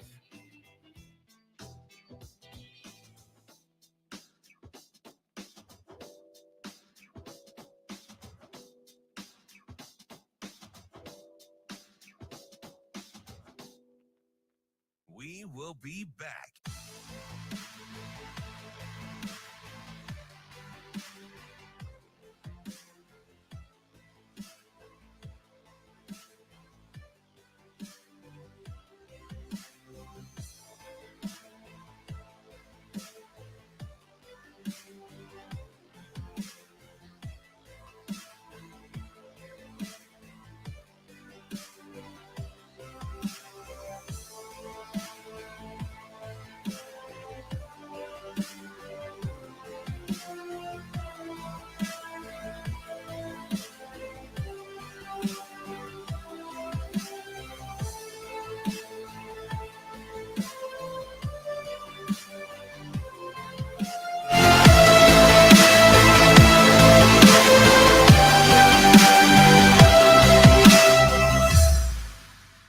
We will be back.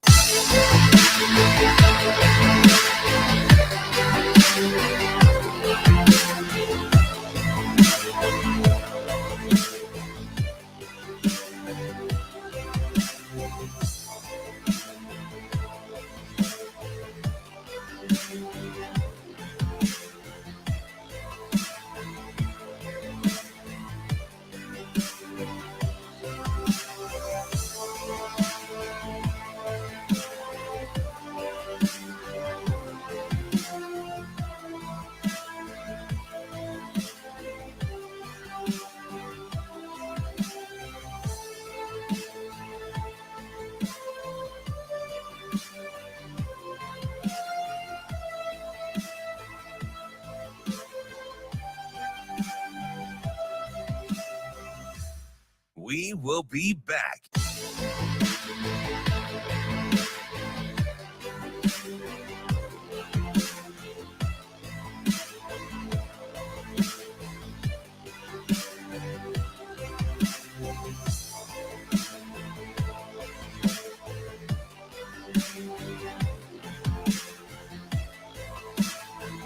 Yeah, this is just different. First off, we played a lot of home games, a lot of games at Arrowhead, which we love for you to go out there and see what you're really about. Yeah, it's just.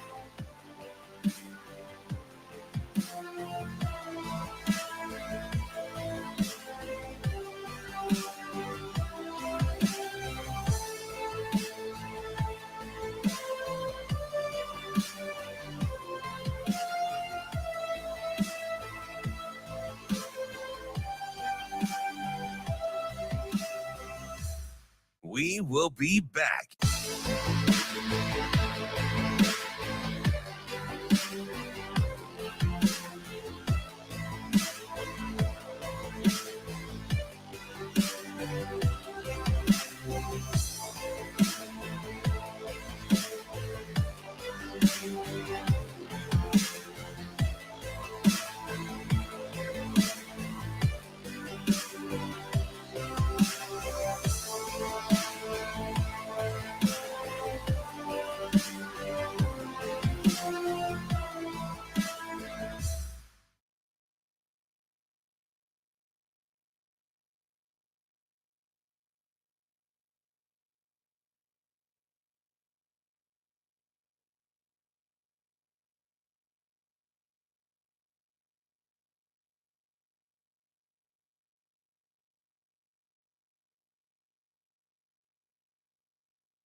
You're listening to Hurrdat Sports Radio.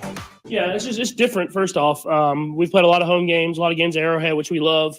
But getting a new challenge, new opportunity to go out there and see what we can do. That as well as when you're on the road. I mean, obviously Chiefs Kingdom travels, but everybody's against you, and you got to go out there and come together as a team and find a way to win. And it's just a whole new opportunity for you to go out there and see what you're really about.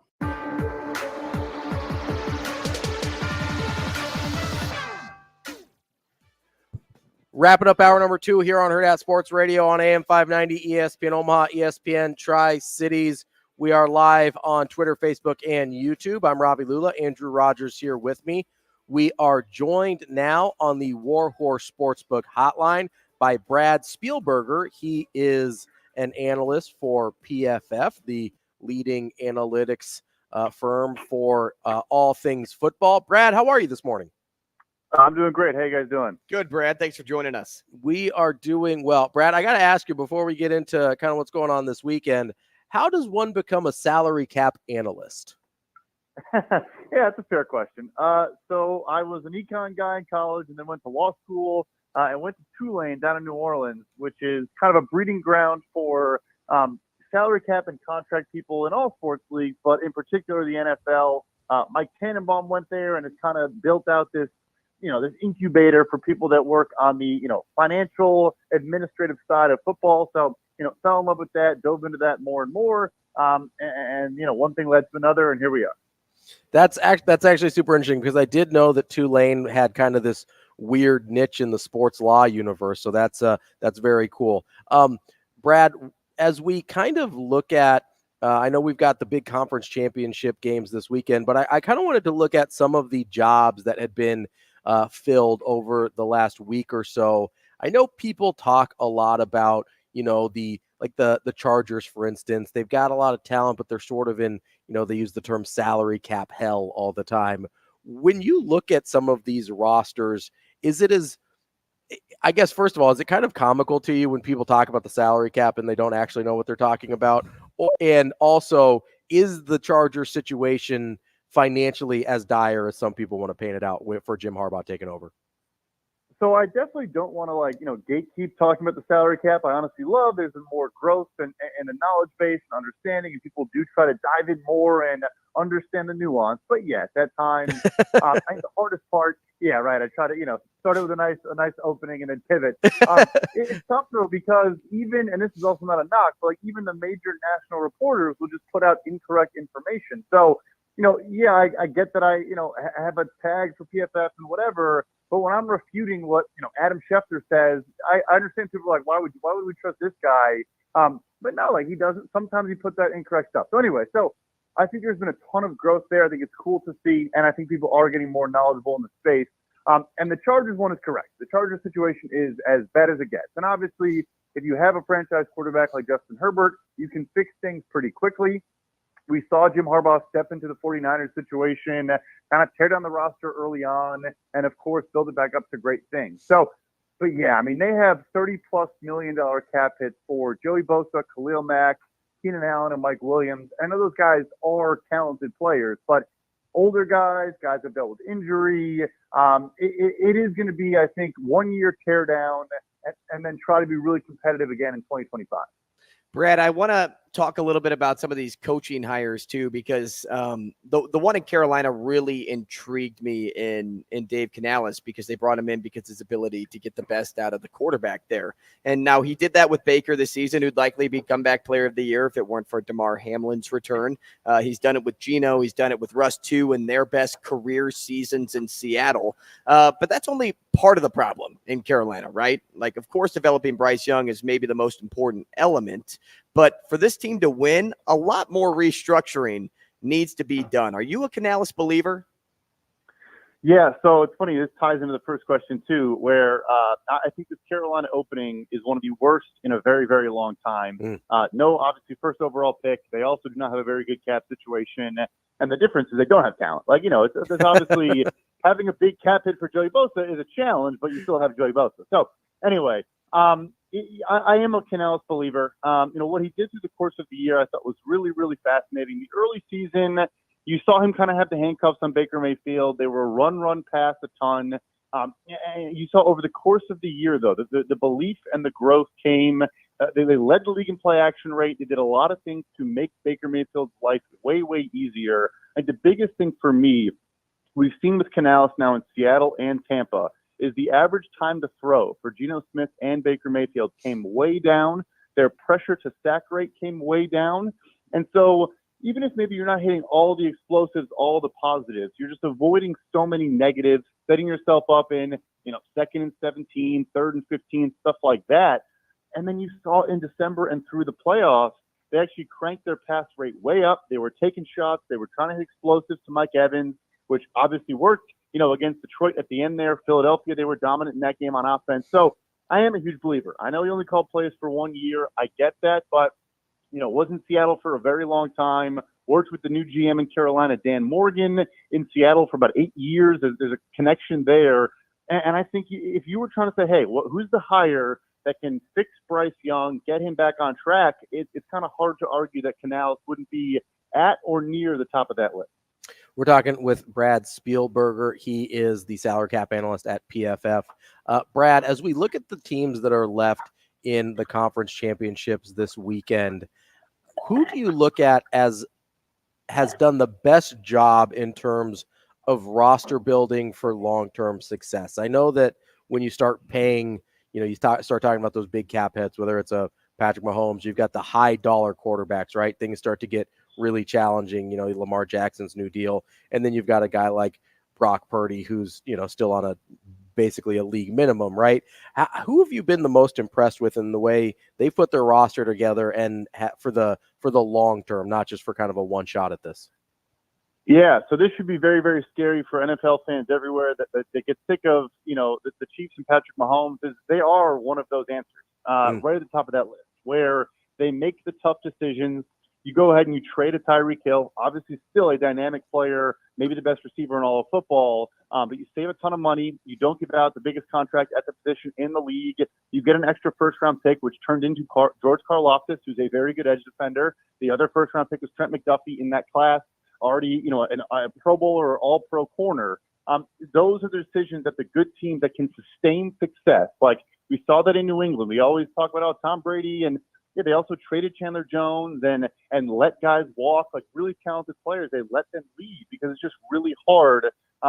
Further example, Charvarius Ward, I think, was a Pro Bowler for the Niners this year. Very good corner. But the Chiefs said, you know what? We're going to draft L'Jarius Sneed in the 4th round and a bunch of other corners. We're going to let Charvarius Ward walk. Oh, and here we are. L'Jarius Sneed might be a better player than Charvarius Ward and is a really, really good talent. So they are no question at the top of that list. And then Baltimore, too. So the Ravens have always been really well run. I think Ozzie Newsome, their former GM, who was Eric DeCosta, the current GM's mentor, he might be the best GM of all time. I think if I had to rank him, I might put him in that number 1 spot. And DeCosta's approached it the same way. So other examples, you trade a Marquise Brown, the wide receiver, to Arizona. You get Tyler Linderbaum at center with that first-round pick, already one of the best centers in football. You trade Orlando Brown, the tackle they had for a while. He goes elsewhere. You use those picks to get good young talent. And so they do have a lot of expensive players. Both of them do, but they're not in, quote-unquote cap hell. And they have draft resources, and they have a lot of good young players. That's why they're going to be in these games, for a long time coming. Brad, last thing from me here. Got about 2.5 minutes left. You mentioned the Patriots, and it had me thinking about Bill Belichick. And, everything I heard and everything I've read with that Raheem Morris hire is the overall consensus is he's worthy to hold that position and should have a lot of success doing so. But knowing Belichick was linked to this job, it makes this move seem like a surprising one to go with Morris over Belichick just based on what we know. In any interview process, I wouldn't want to be the guy going up against the GOAT of coaching, but there's obviously something there the Falcons didn't like or wanted to try out with Morris over Bill. What do you think were some of the reasons that led to Raheem being the guy over Belichick? Yeah, so first I'll start with Belichick and maybe why he's getting frozen out. Is that he comes from a philosophy of the head coach runs everything and has final say over the 53-man roster, and it essentially is in charge of personnel as well as coaching. And again, he did it at a high level for 20 years. It did fall off the last couple. Andy Reid is in that bucket, and you can't really argue with what Andy Reid is doing.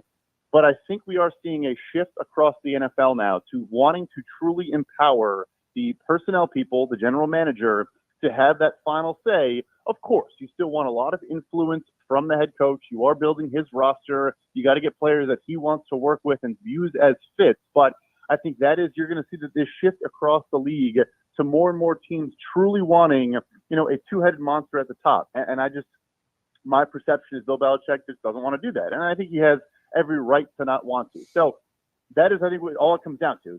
He wanted to run the show, and Atlanta is more interested in this kind of dynamic approach. So pivoting to Raheem Morris, you cannot find a person in the NFL that has ever met Raheem Morris that has a bad thing to say about him. I think it's funny people talk about his tenure in Tampa Bay when he was the head coach, didn't go great.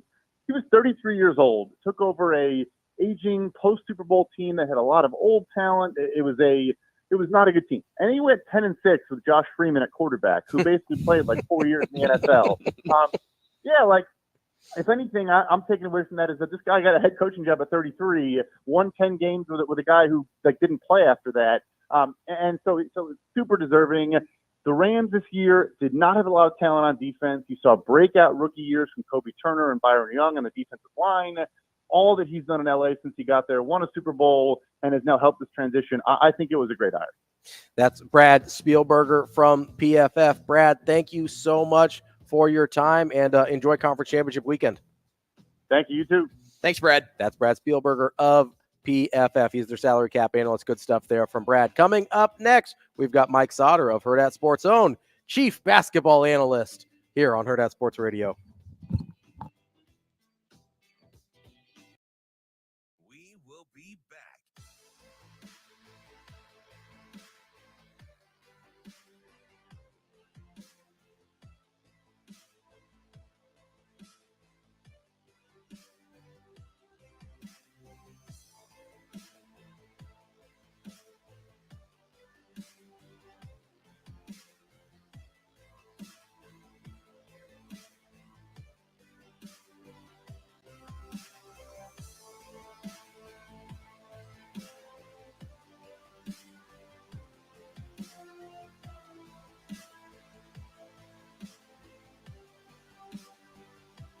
We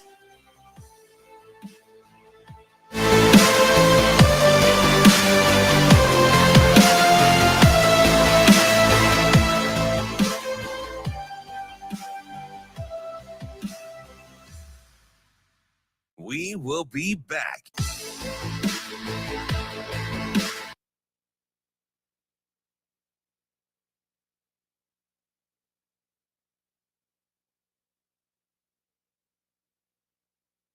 I found a personal connection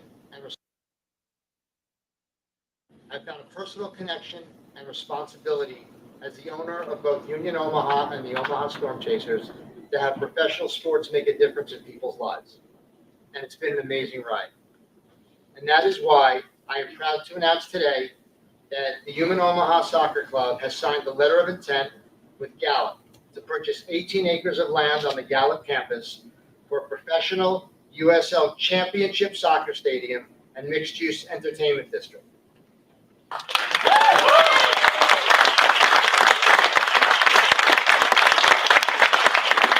found a personal.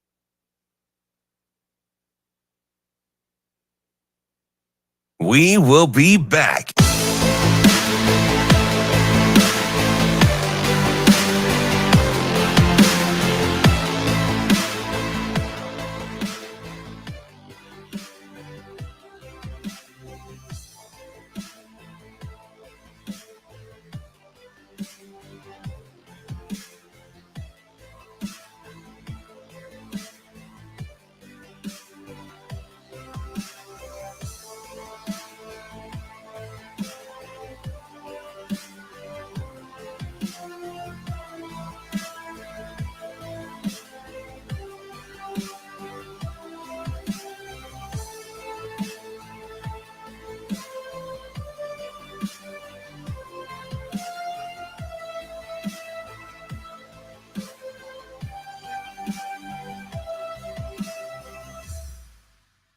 We will be back.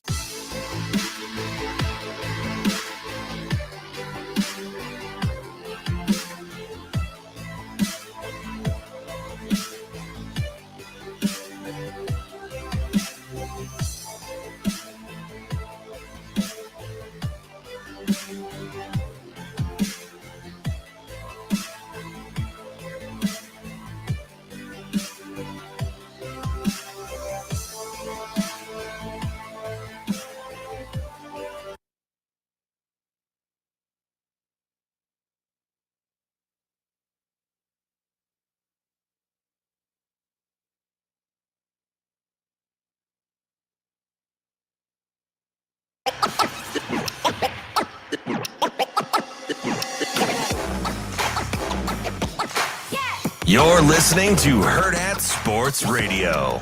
Oh, yeah, no doubt, no doubt. Mike Sautter. Yeah. Mike Sautter. Oh, man, you're going to put me on the spot. Mike Sautter.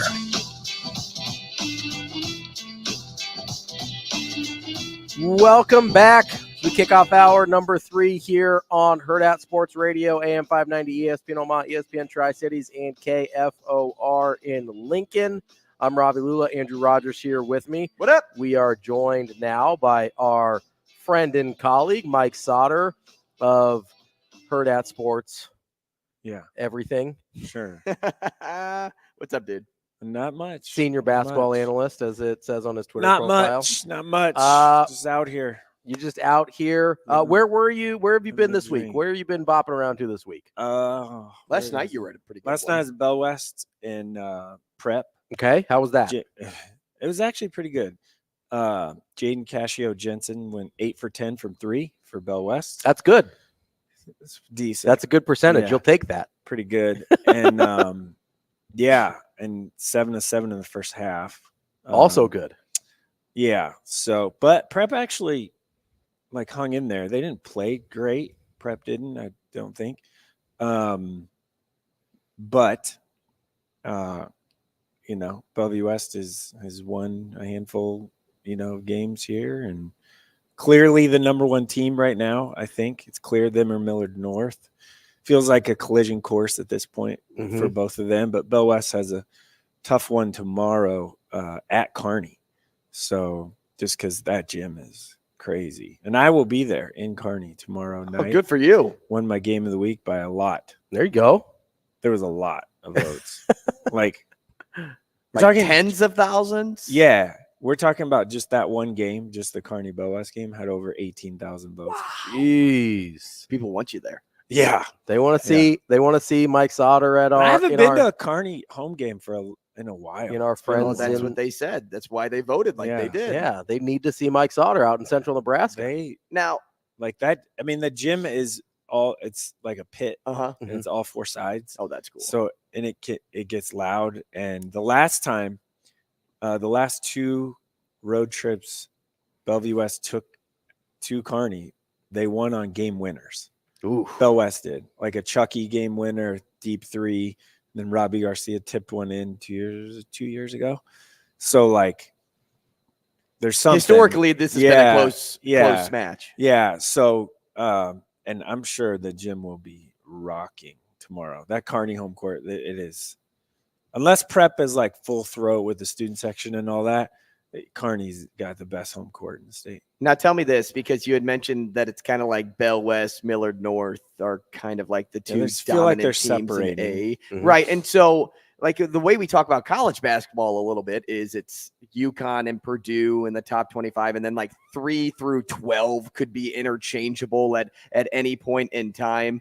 So you talk about them separating. Is if it wasn't a separation, would you like go as far as like 6 in the rankings? Yeah, you have. As 8? Yeah, I mean, there's like this 6, 7 kind of number all year that you can make a case for any one of those. West Side's in that conversation, Prep's in that conversation, Gretna's in that conversation. Papio South, not fully healthy right now, which will be really tough because they lost their point guard, Reese Kircher, who was having a nice year. So they were in that conversation. It's been those kind of 6-ish, 7-ish teams. And now, though, it looks like the two are kind of stretching a little bit because, Tuesday, Westside played Millard North, and Millard North went to Westside and won by 20. So it's like, and Westside's 4th in our coaches poll, and Millard North's 2. So like it feels like we're going to get another Millard North Bellevue West final for the 700th year in a row or something. But much different cast of characters this year, though. Yeah, at least for one more past. year, yeah. It feels that way. But we'll see. I don't know. Again, Prep didn't play great last night, but they only lost by 12, 13. And that took, a dude going 8 of 10 from 3 and scoring 26. So, but yeah, to really answer your question, I still feel like it is those 2 and then the rest of them. Well, those that 6-ish that you can say, oh, we're gonna win it. We're getting down to the point now where there's a month left or so, a little less than that of the season, and people are fighting for some wild card positioning, and getting home court in districts is important. So yeah, we're in that kind of vein right now. Do you look at any of those teams in the top 6 that are maybe battling some injuries that if they got healthy, like to the eye, they could be that so-called, I'm going to use this term loosely because they're a top 6 team in the state, sleeper team when playoffs roll around? Yeah. Maybe Omaha North is in that mix. That's like a sleeper. They're healthy, but like they've been playing pretty well. I mean, they're not losing a lot of games. Before this week, they're 9-2, 1 bad loss, but they've been playing pretty well. And Omaha Central is 3rd in our coaches poll, like they're top 5, and like they still aren't talked about. I didn't just now. So like the only team we haven't talked about. Yeah, they're scary because Delron Thomas has had a terrific year for them at point guard. He came over from Omaha North, and they have like Devin Holman's a guy, and Sean has done really well for them, and they have like they're tough, physical, stereotypical Bruce Chubbuck teams that will guard the crap out of you and score just enough. Like they're comfortable if it's in the 50s or low 60s. I mean, they've had some really good wins. They beat Miller North. So they smacked Miller North. Yeah, it's one of those teams that can be really, really scary. But this group of Central, I mean, obviously historically Central has gone through some wars and won a lot, but this group hasn't. So when it gets to the end of the year, is it going to tighten up? I mean, players wise, the coaching staff clearly has like they've been through everything. So, but that's also a team that I think is getting a little overlooked. They host Scott tonight. Scott goes to Central, and Scott has a tough week. They lost to Pius on Tuesday and then go to Central tonight. I'll be there for that tonight. The girls game has a chance to be pretty good too. So I'm going to go to both of those tonight. Speaking of Class B, you mentioned Scott, number 5, right? In your four in the last coaches poll.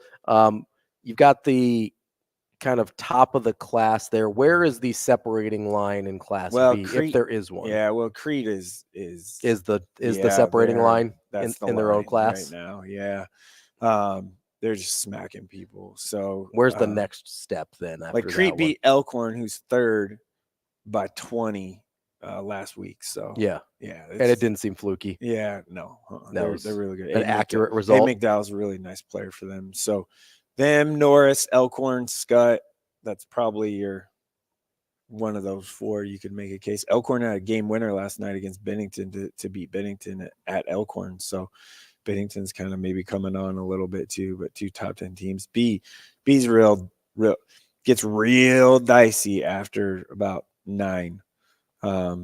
Like Gretna East and Waverly they're like 4 and 8, like 8 that they've like 4 wins each, and they're getting receiving votes or 10th or whatever. They keep very flipping. top heavy. Yeah, in B it's really it's not great. Yeah, the depth of teams is not great.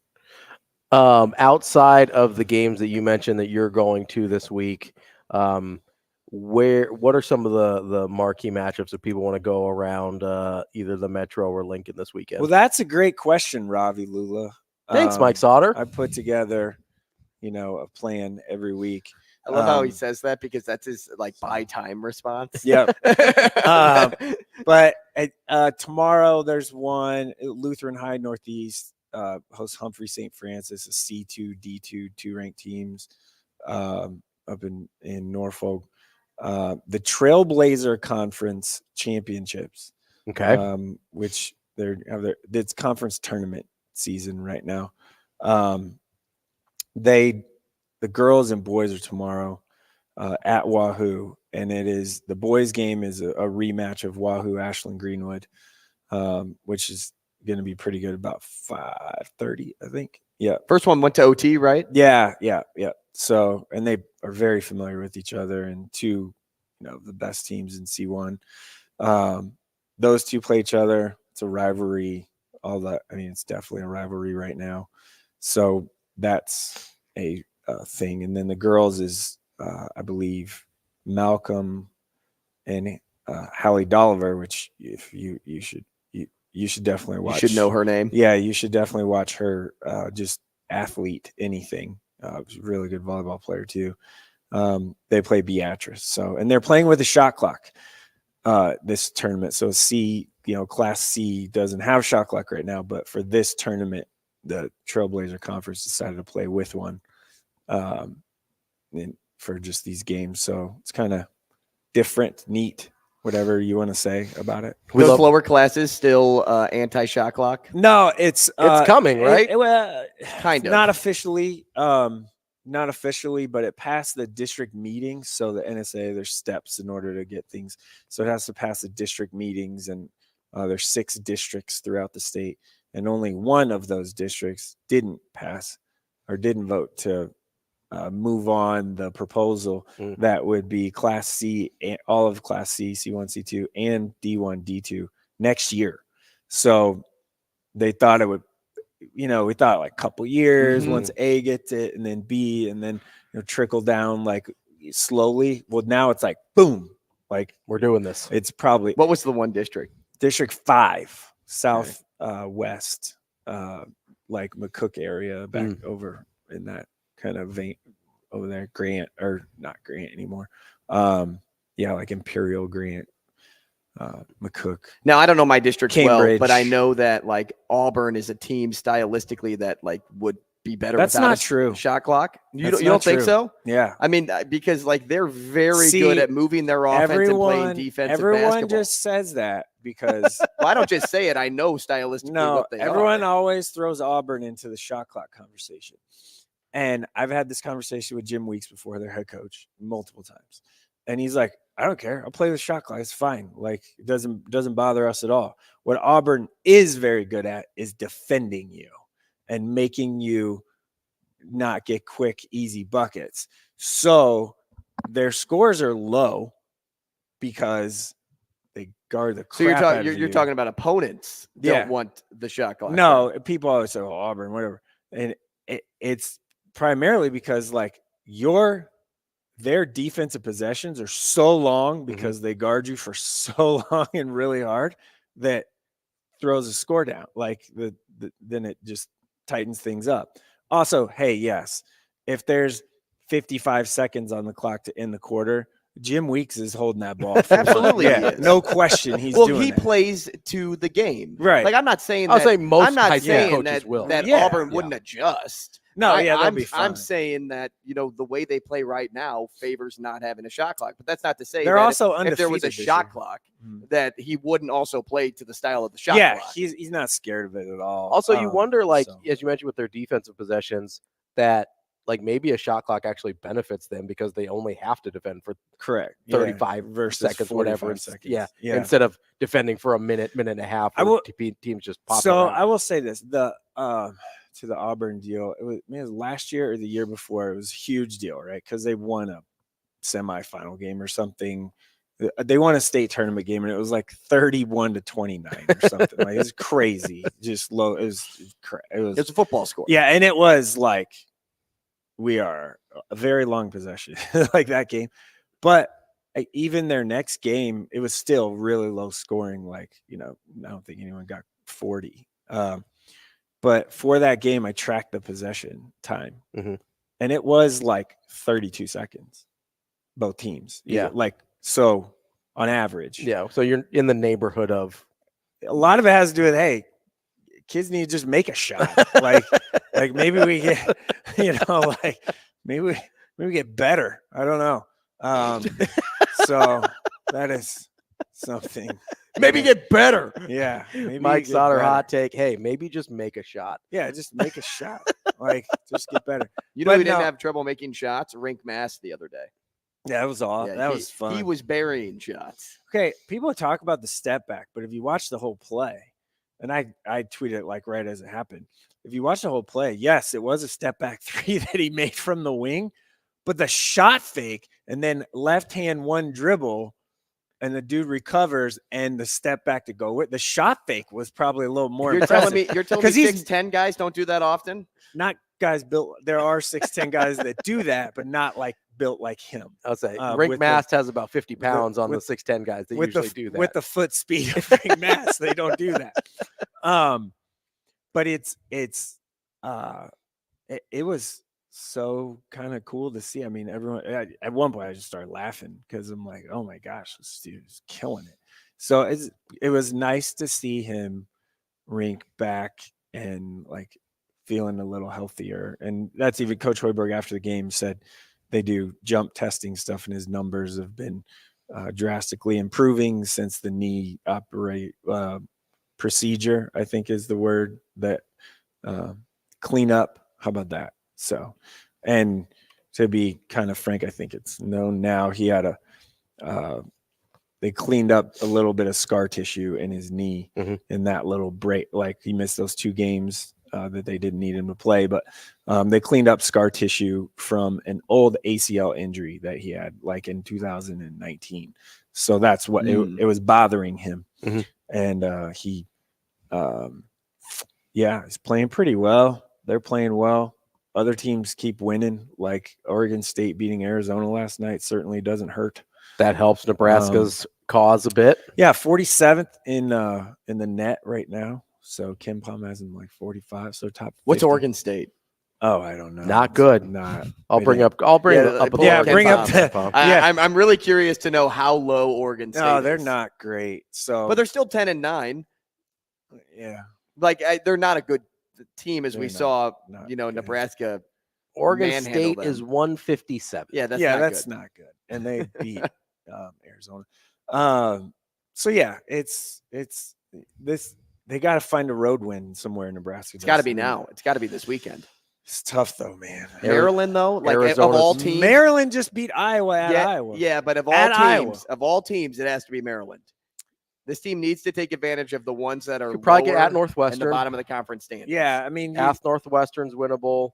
Maybe like Northwestern's still a really good team. Who did they just beat in OT? They beat Illinois. Yeah. Northwestern has beaten Illinois and Purdue. Illinois and Purdue. Right. The two best teams in the league. But obviously that's a game Nebraska won at home. So you figure, okay, they're at least going to be in it on the road. I know it's a different deal.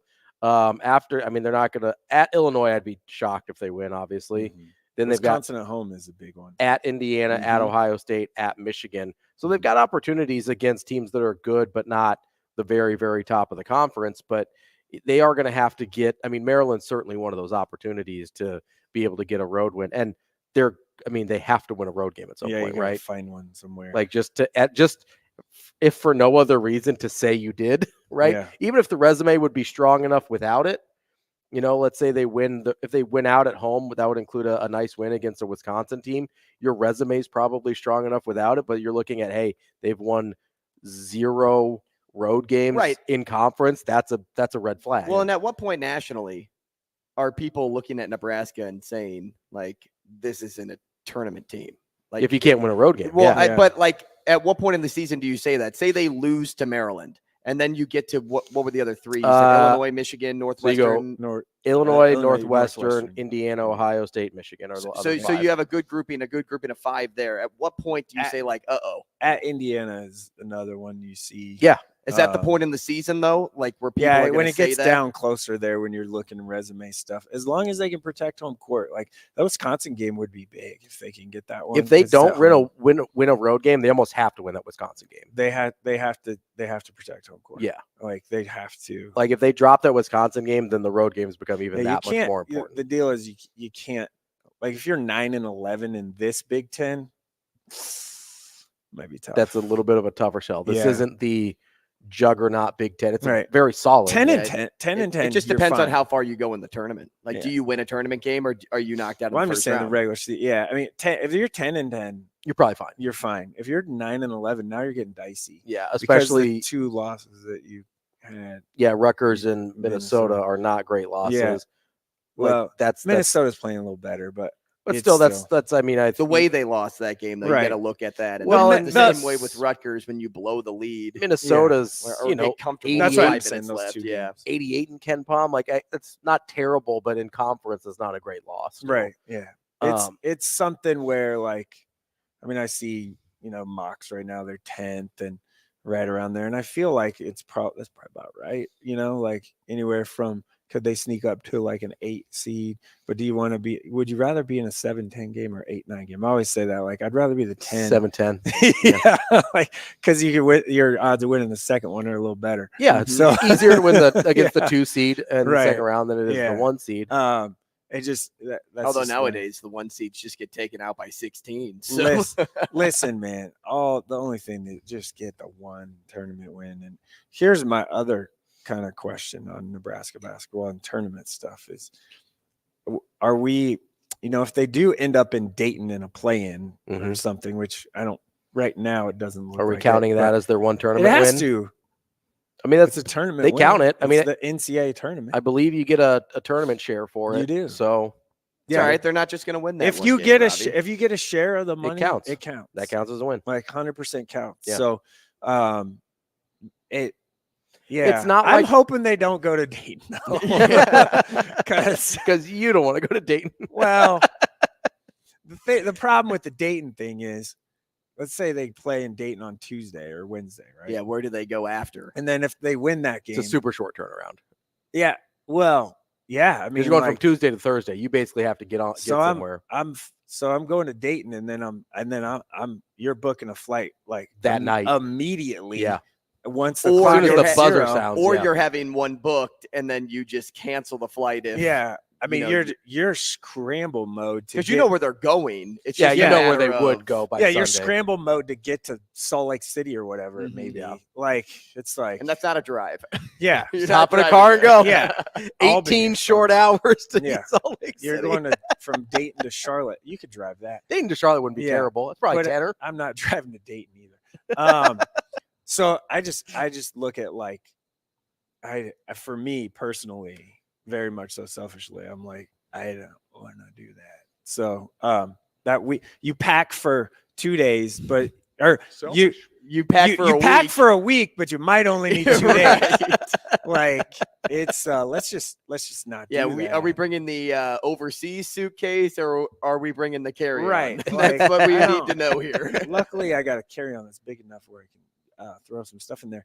But anyway, the Maryland game, one kind of thing. I mean, Jameer Young is really He's good. a beast. Mm-hmm. I don't know how they're going to have to stop him.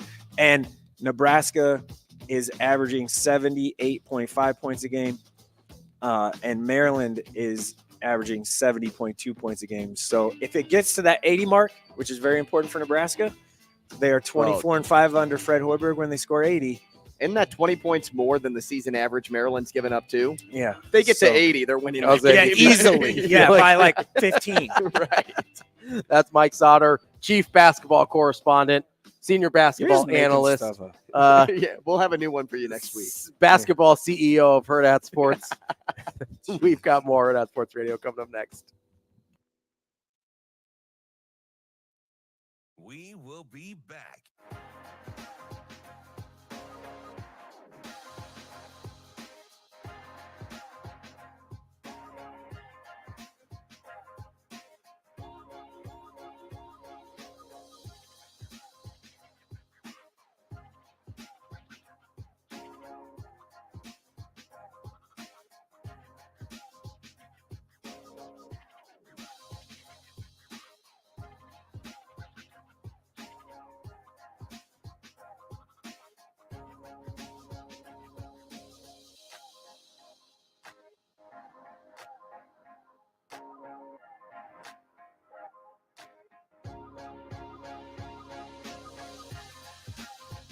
We will be back.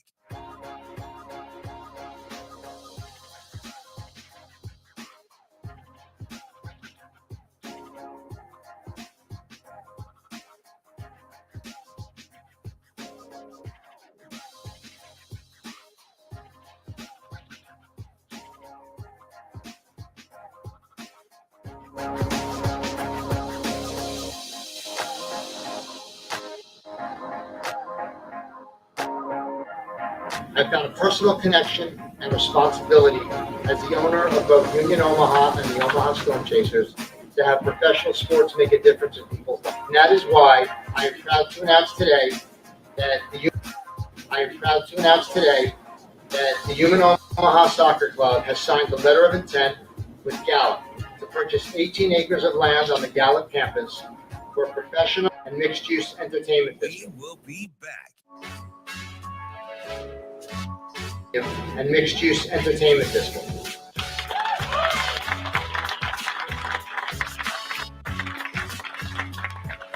I am proud to announce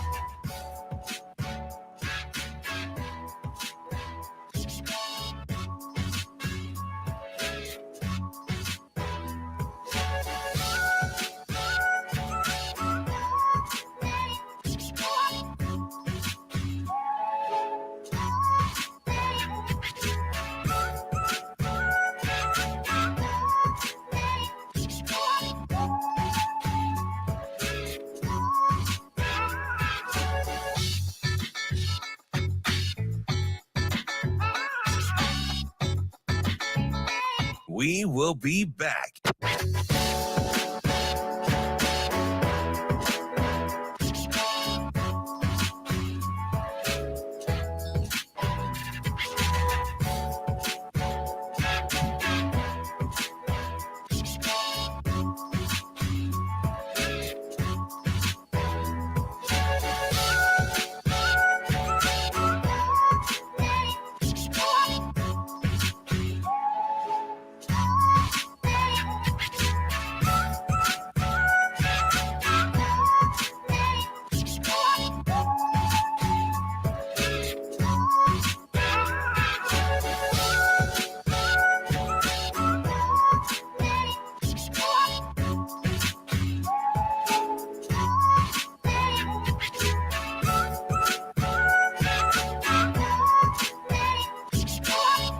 We will be back.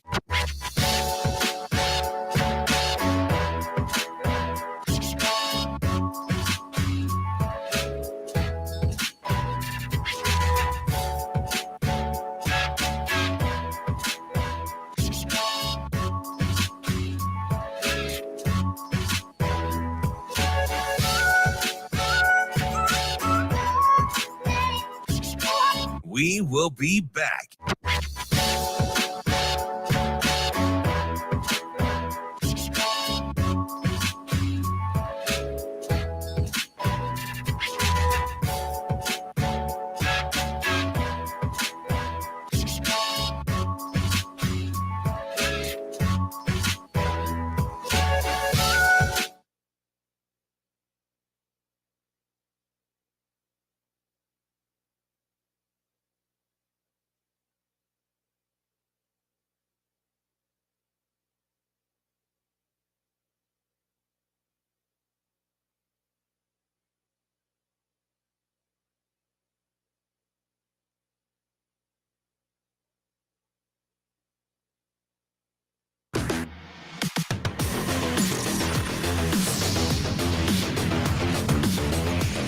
You're listening to Hurrdat Sports Radio. I am proud to announce today that the Human Omaha Soccer Club has signed the letter of intent with Gallup to purchase 18 acres of land on the Gallup campus for a professional USL Championship soccer stadium and mixed-use entertainment district.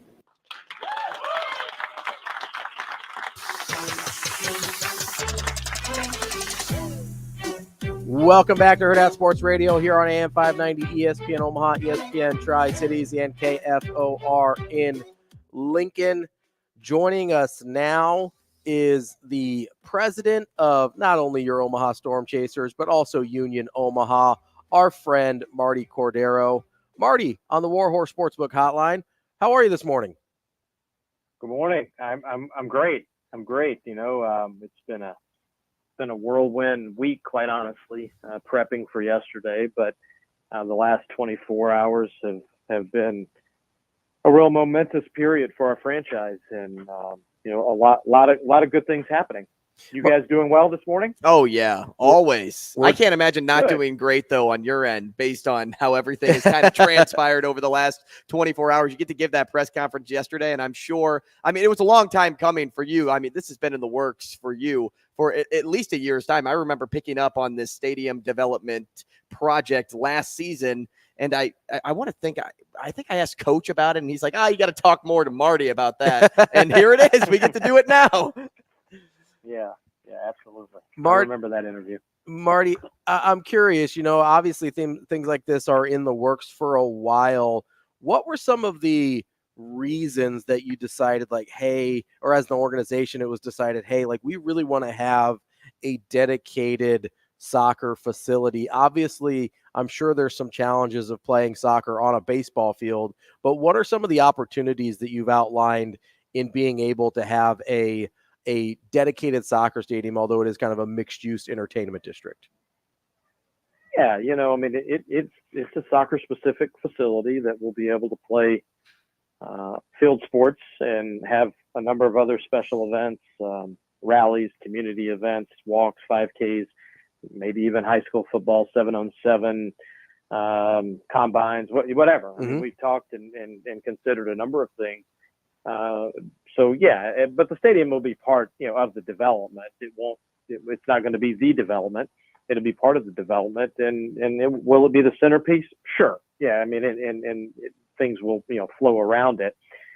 But to answer your question, you know, in 2020, we quickly realized that for the long-term viability of pro soccer here in the metro area, it wasn't in a baseball specific stadium that was retrofitted for soccer that we would really, we had to have a soccer specific stadium. And there are a number of reasons for that: cost of the field flip, lack of permanent signage, lack of great sight lines. I mean, I can go on and on and on. It's a list, it's 19 or 20, 21 reasons why that are business reasons.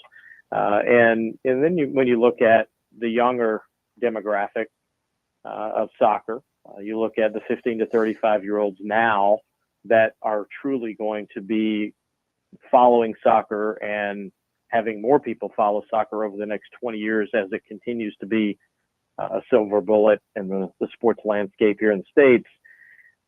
2020, 2021 is when we really started to say, hey, this is what will have to happen for long-term viability. So we hired CSL in April of 21 to do a feasibility study. We got the report back in fall of 21, and it told us geographically where a stadium should be properly positioned in the metro, how many seats and different types of amenities. But above all, the first thing it told us was, yes, Omaha is vibrant enough, viable enough, has the right demographic to support another sports facility, because yes, it is another entertainment venue in town. When you look at all the concert venue that just recently opened at City Center, and you have Stillhouse, and forget sports venues, and then the Gene Leahy Mall, everything that's happened. But isn't that what we want? Yeah. As a community, we want to be known as, wow, Omaha has all of this. Mm-hmm. You're damn right. That's where we want to live, and we want our kids to grow up, and that's where Gary Green has really put his money where his mouth is. He's adopted Omaha as a second city. He's a New Yorker that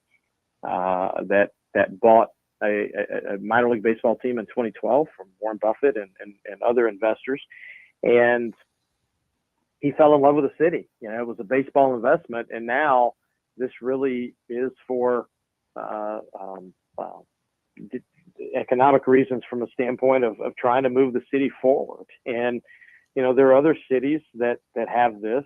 Why not Omaha? So that was our take on it, and we've been hard at work on it, as I said, since April of 21, and we've had some start stops, but here we are now, and we're really excited about what is going to happen just south of Abbott, just east of Lot D at CHI Health Arena, and it's going to be great. 2026 can't get here soon enough.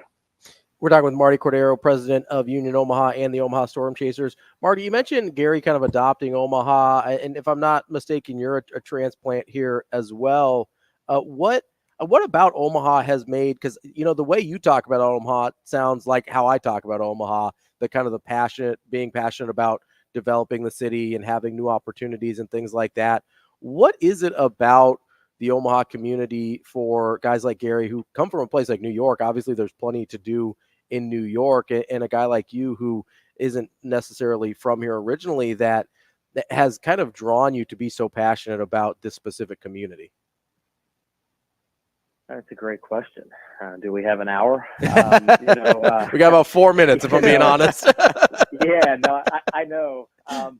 Here, I'll tell you my story. I moved here in October 1st of 2006 was my first day on the job, and in about 30 minutes, I realized at some point in time that if I was going to be someone in this marketplace, when I say be someone that contributes, someone that gives back, that I had to give back.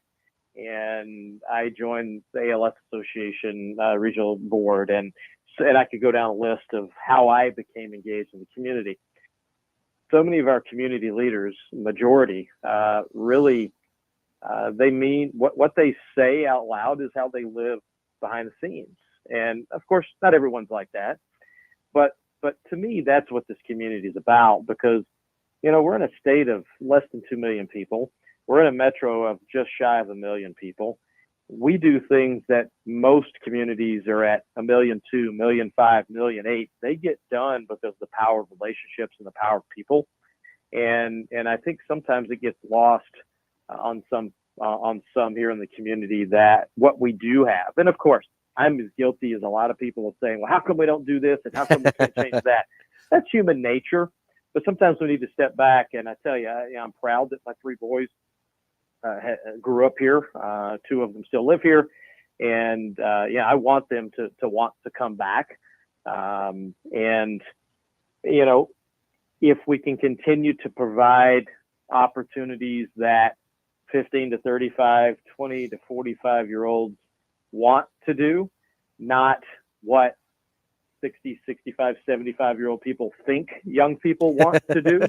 And that's really where this soccer project has reminded me and taught me And that's really what this is about. And, you know, when we say we want to assist, you know, the Urban Core Initiative of 30,000 residents and 30,000 new jobs by 2042 in the downtown area, we feel this is part of that, and it's you know, core to what that plan is. And so we haven't even talked soccer during this interview, but it's about how do we continue to keep Omaha where it is and raise the bar and raise the expectations.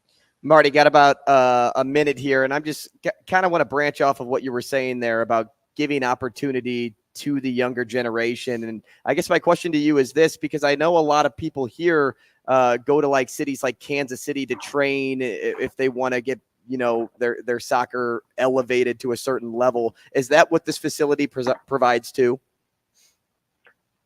That is something we would like to start, yes, is a youth academy. And we don't know at what age, we don't know what year we're starting it. You know, we don't have the facilities at Warner Park for that. Heck, our team doesn't even train here full time. We have 4 or 5 different offsite locations we train at. So, you know, whether it is in this facility or this facility is collaborative in maybe another training facility somewhere in the community that our clubs would train at is to be determined. But offering that to some degree at some level through a youth academy, a Union Omaha Youth Academy, absolutely is in our sights. That's Marty Cordero. He is the president not only of Union Omaha, but of the Omaha Storm Chasers as well. And that baseball season is creeping up on us a little bit quicker than we anticipate. We can't wait to see you out at Warner Park again this spring, Marty. March 29th, first home game against the Iowa Cubs. So we look to see you guys then. And then soccer kicks off at Warner on April 20th. A lot of great things happening. Marking the Appreciate you calendar. guys supporting local sports. Absolutely, Always. Marty. We appreciate you as always. I'm sure we will catch up again soon. That is Marty Cordero. He's the president of Union Omaha and the Omaha Storm Chasers. Coming up next, we wrap up the week with our guy, Matt Vrzal, here on Hurrdat Sports Radio.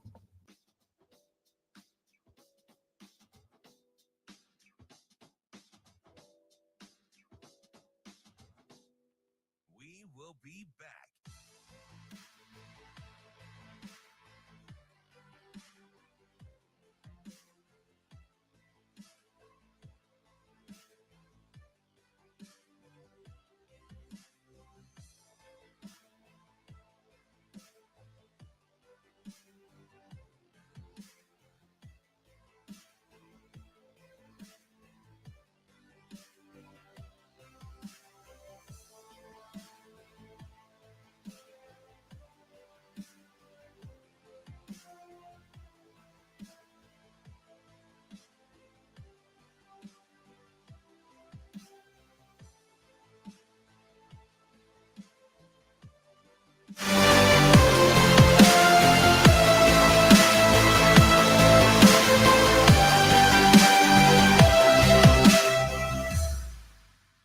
We will be back.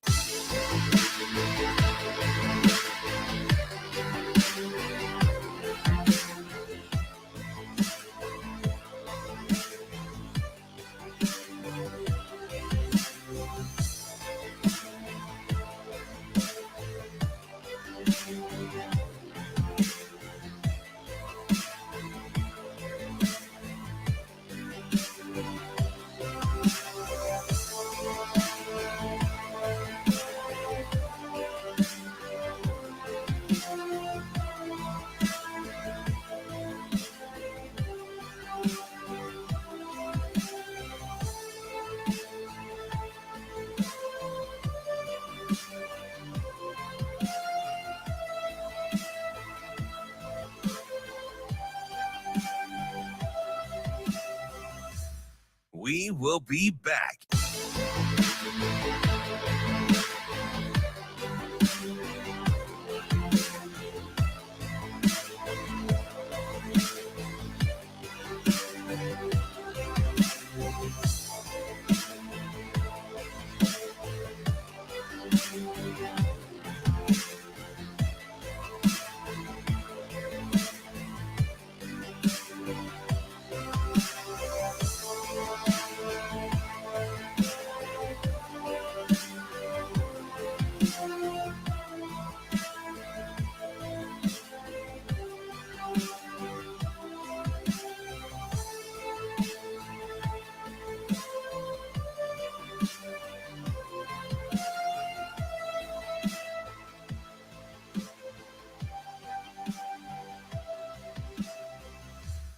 We will be back.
You're listening to Hurrdat Sports Radio.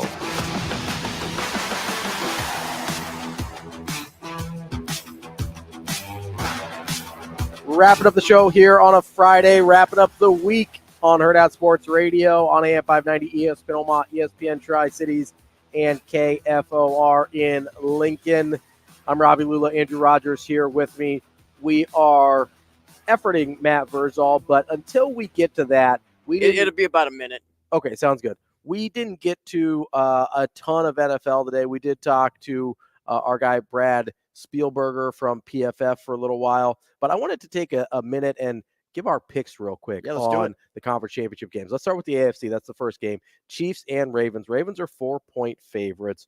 Where are you leading? I actually took them at -3.5 when I had the chance because I have the Ravens at 24-20 in this game. A lot of it has to do with them being at home, but also they're just the better team with better weapons. And, I don't care that the Chiefs have Mahomes and, Mahomes is Mahomes. The Ravens have much better wins this season than the Chiefs. And the Chiefs have lost some games that have you kind of like curling up in your seat a little bit like, ooh, I don't really know if that's like a Chiefs loss in past years.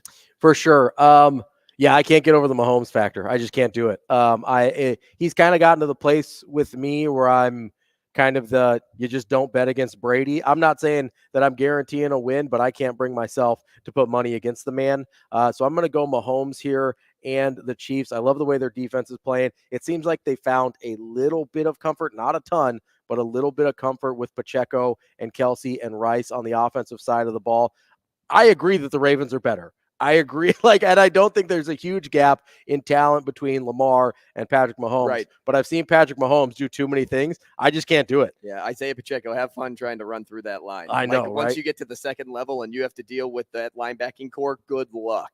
That second game, Lions and 49ers. 49ers are 7.5-point favorites. Who do you like? I like the 49ers here, but not by 7.5. Yeah, I don't like I said this on Monday. That's too many points. So I have the 49ers winning this game 31-30. Okay. It's going to be that close. Barn it's going burner. to come down to a Jake Moody field goal, and you're going to see Brock Purdy once again lead a 2-minute drive, get them in field goal range, and Moody's going to sink it from 44. Why? Well, he wears the number 4, and his former coach is just in the news. I think his name is Jim Harbaugh. Who? He also used to coach for the 49ers. When he played football, what number did he wear? 4. 4. So that's why we are kicking it from 44 yards, and the 49ers are going to win this game by 1. I agree the 49ers are going to win. I'm nervous, obviously, because whenever your team's playing, you're nervous. I don't think they're going to win by 7.5. I said that number was too big to start the week. Here's my kind of hot take for the 49ers-Lions game.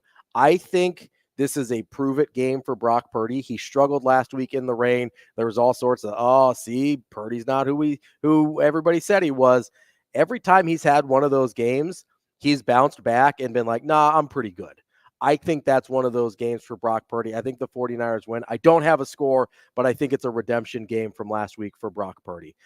Joining us now on the Warhorse Sportsbook Hotline is our guy, Matt Vrzal, former Husker, owner of Paisan's Pizzeria. Verz, how are you this morning? Good, boys. How we doing? Good, man. Verz, we talked this morning about standard and being a frontline guy and owning all scenarios, even if it only affects you 1% of the whole 100. We were referencing an old speech given by Coach Rule, and that goes for players and coaches. If it only affects you 1% of the whole 100, it still affects you in some way, and you need to be a part of the solution. How have you seen that taking ownership term specifically encapsulate everything this staff and this program stands for over the last year, both on the field and out recruiting?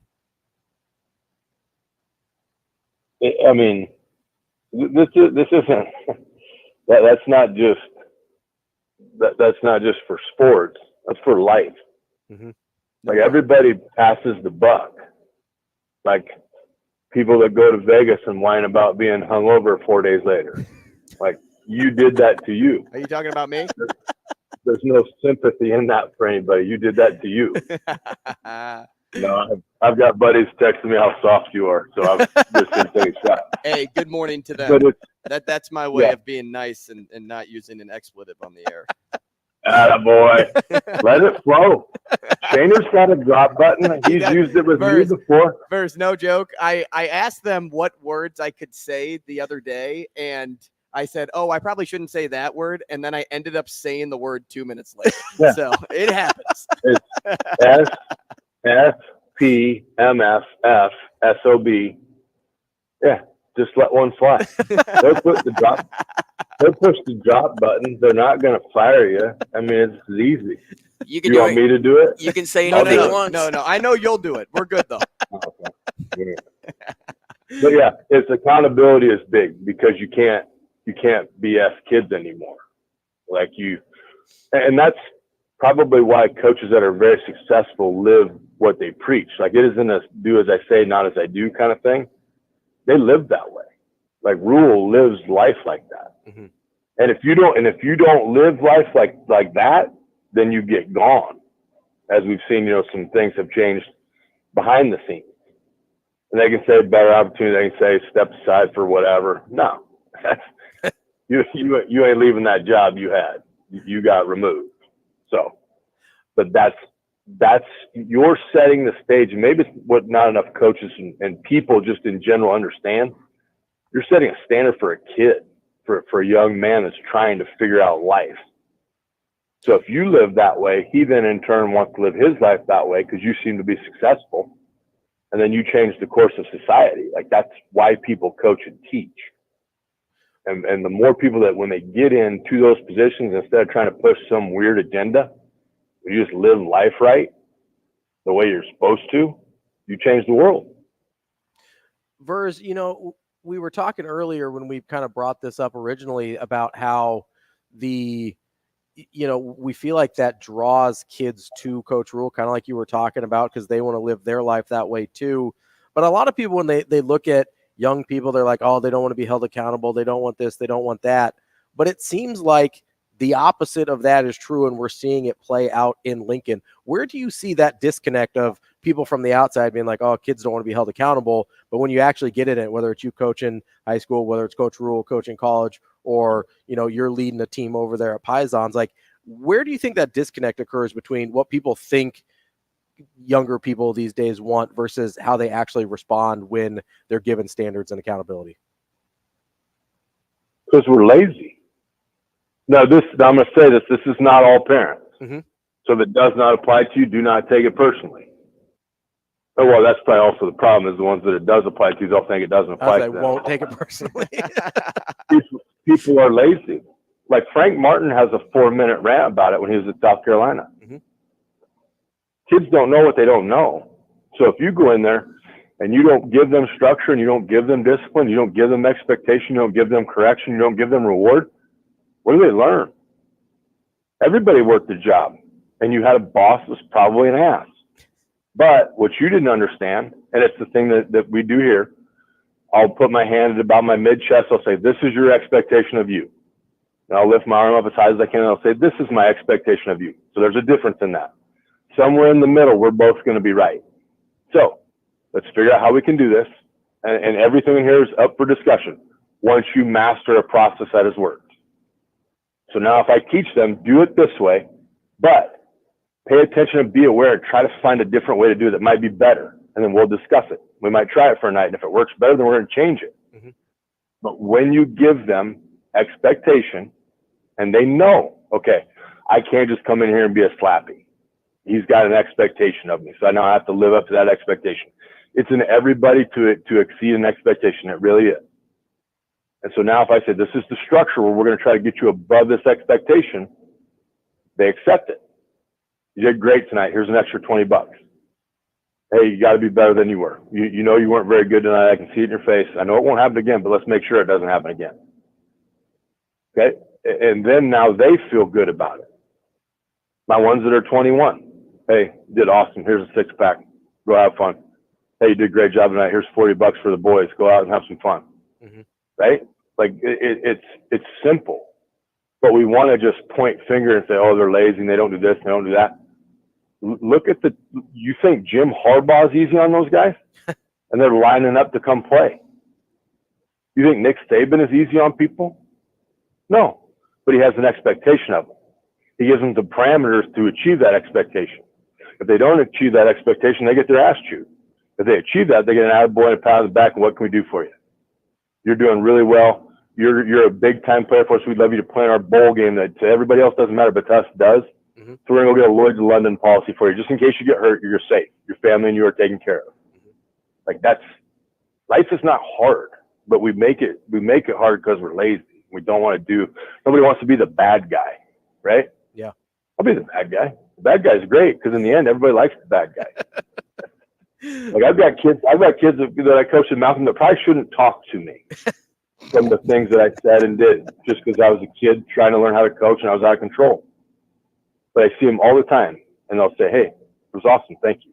You showed us that you cared and you showed us that we could win. All right, great.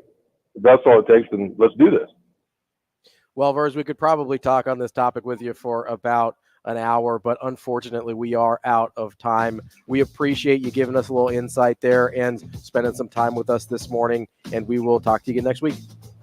Rogers, they make Pedialyte travel packets. Hey, it's not even the hangover, Verz, because, dude, I got to tell you, I'll have to stop in the next few days and tell you about my gastritis incident. That's why I can't drink that much anymore. Nothing like talking.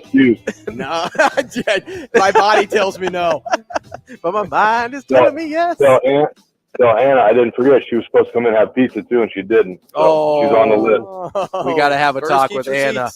Verz, we appreciate you as always. We'll talk again soon. Do it. See ya.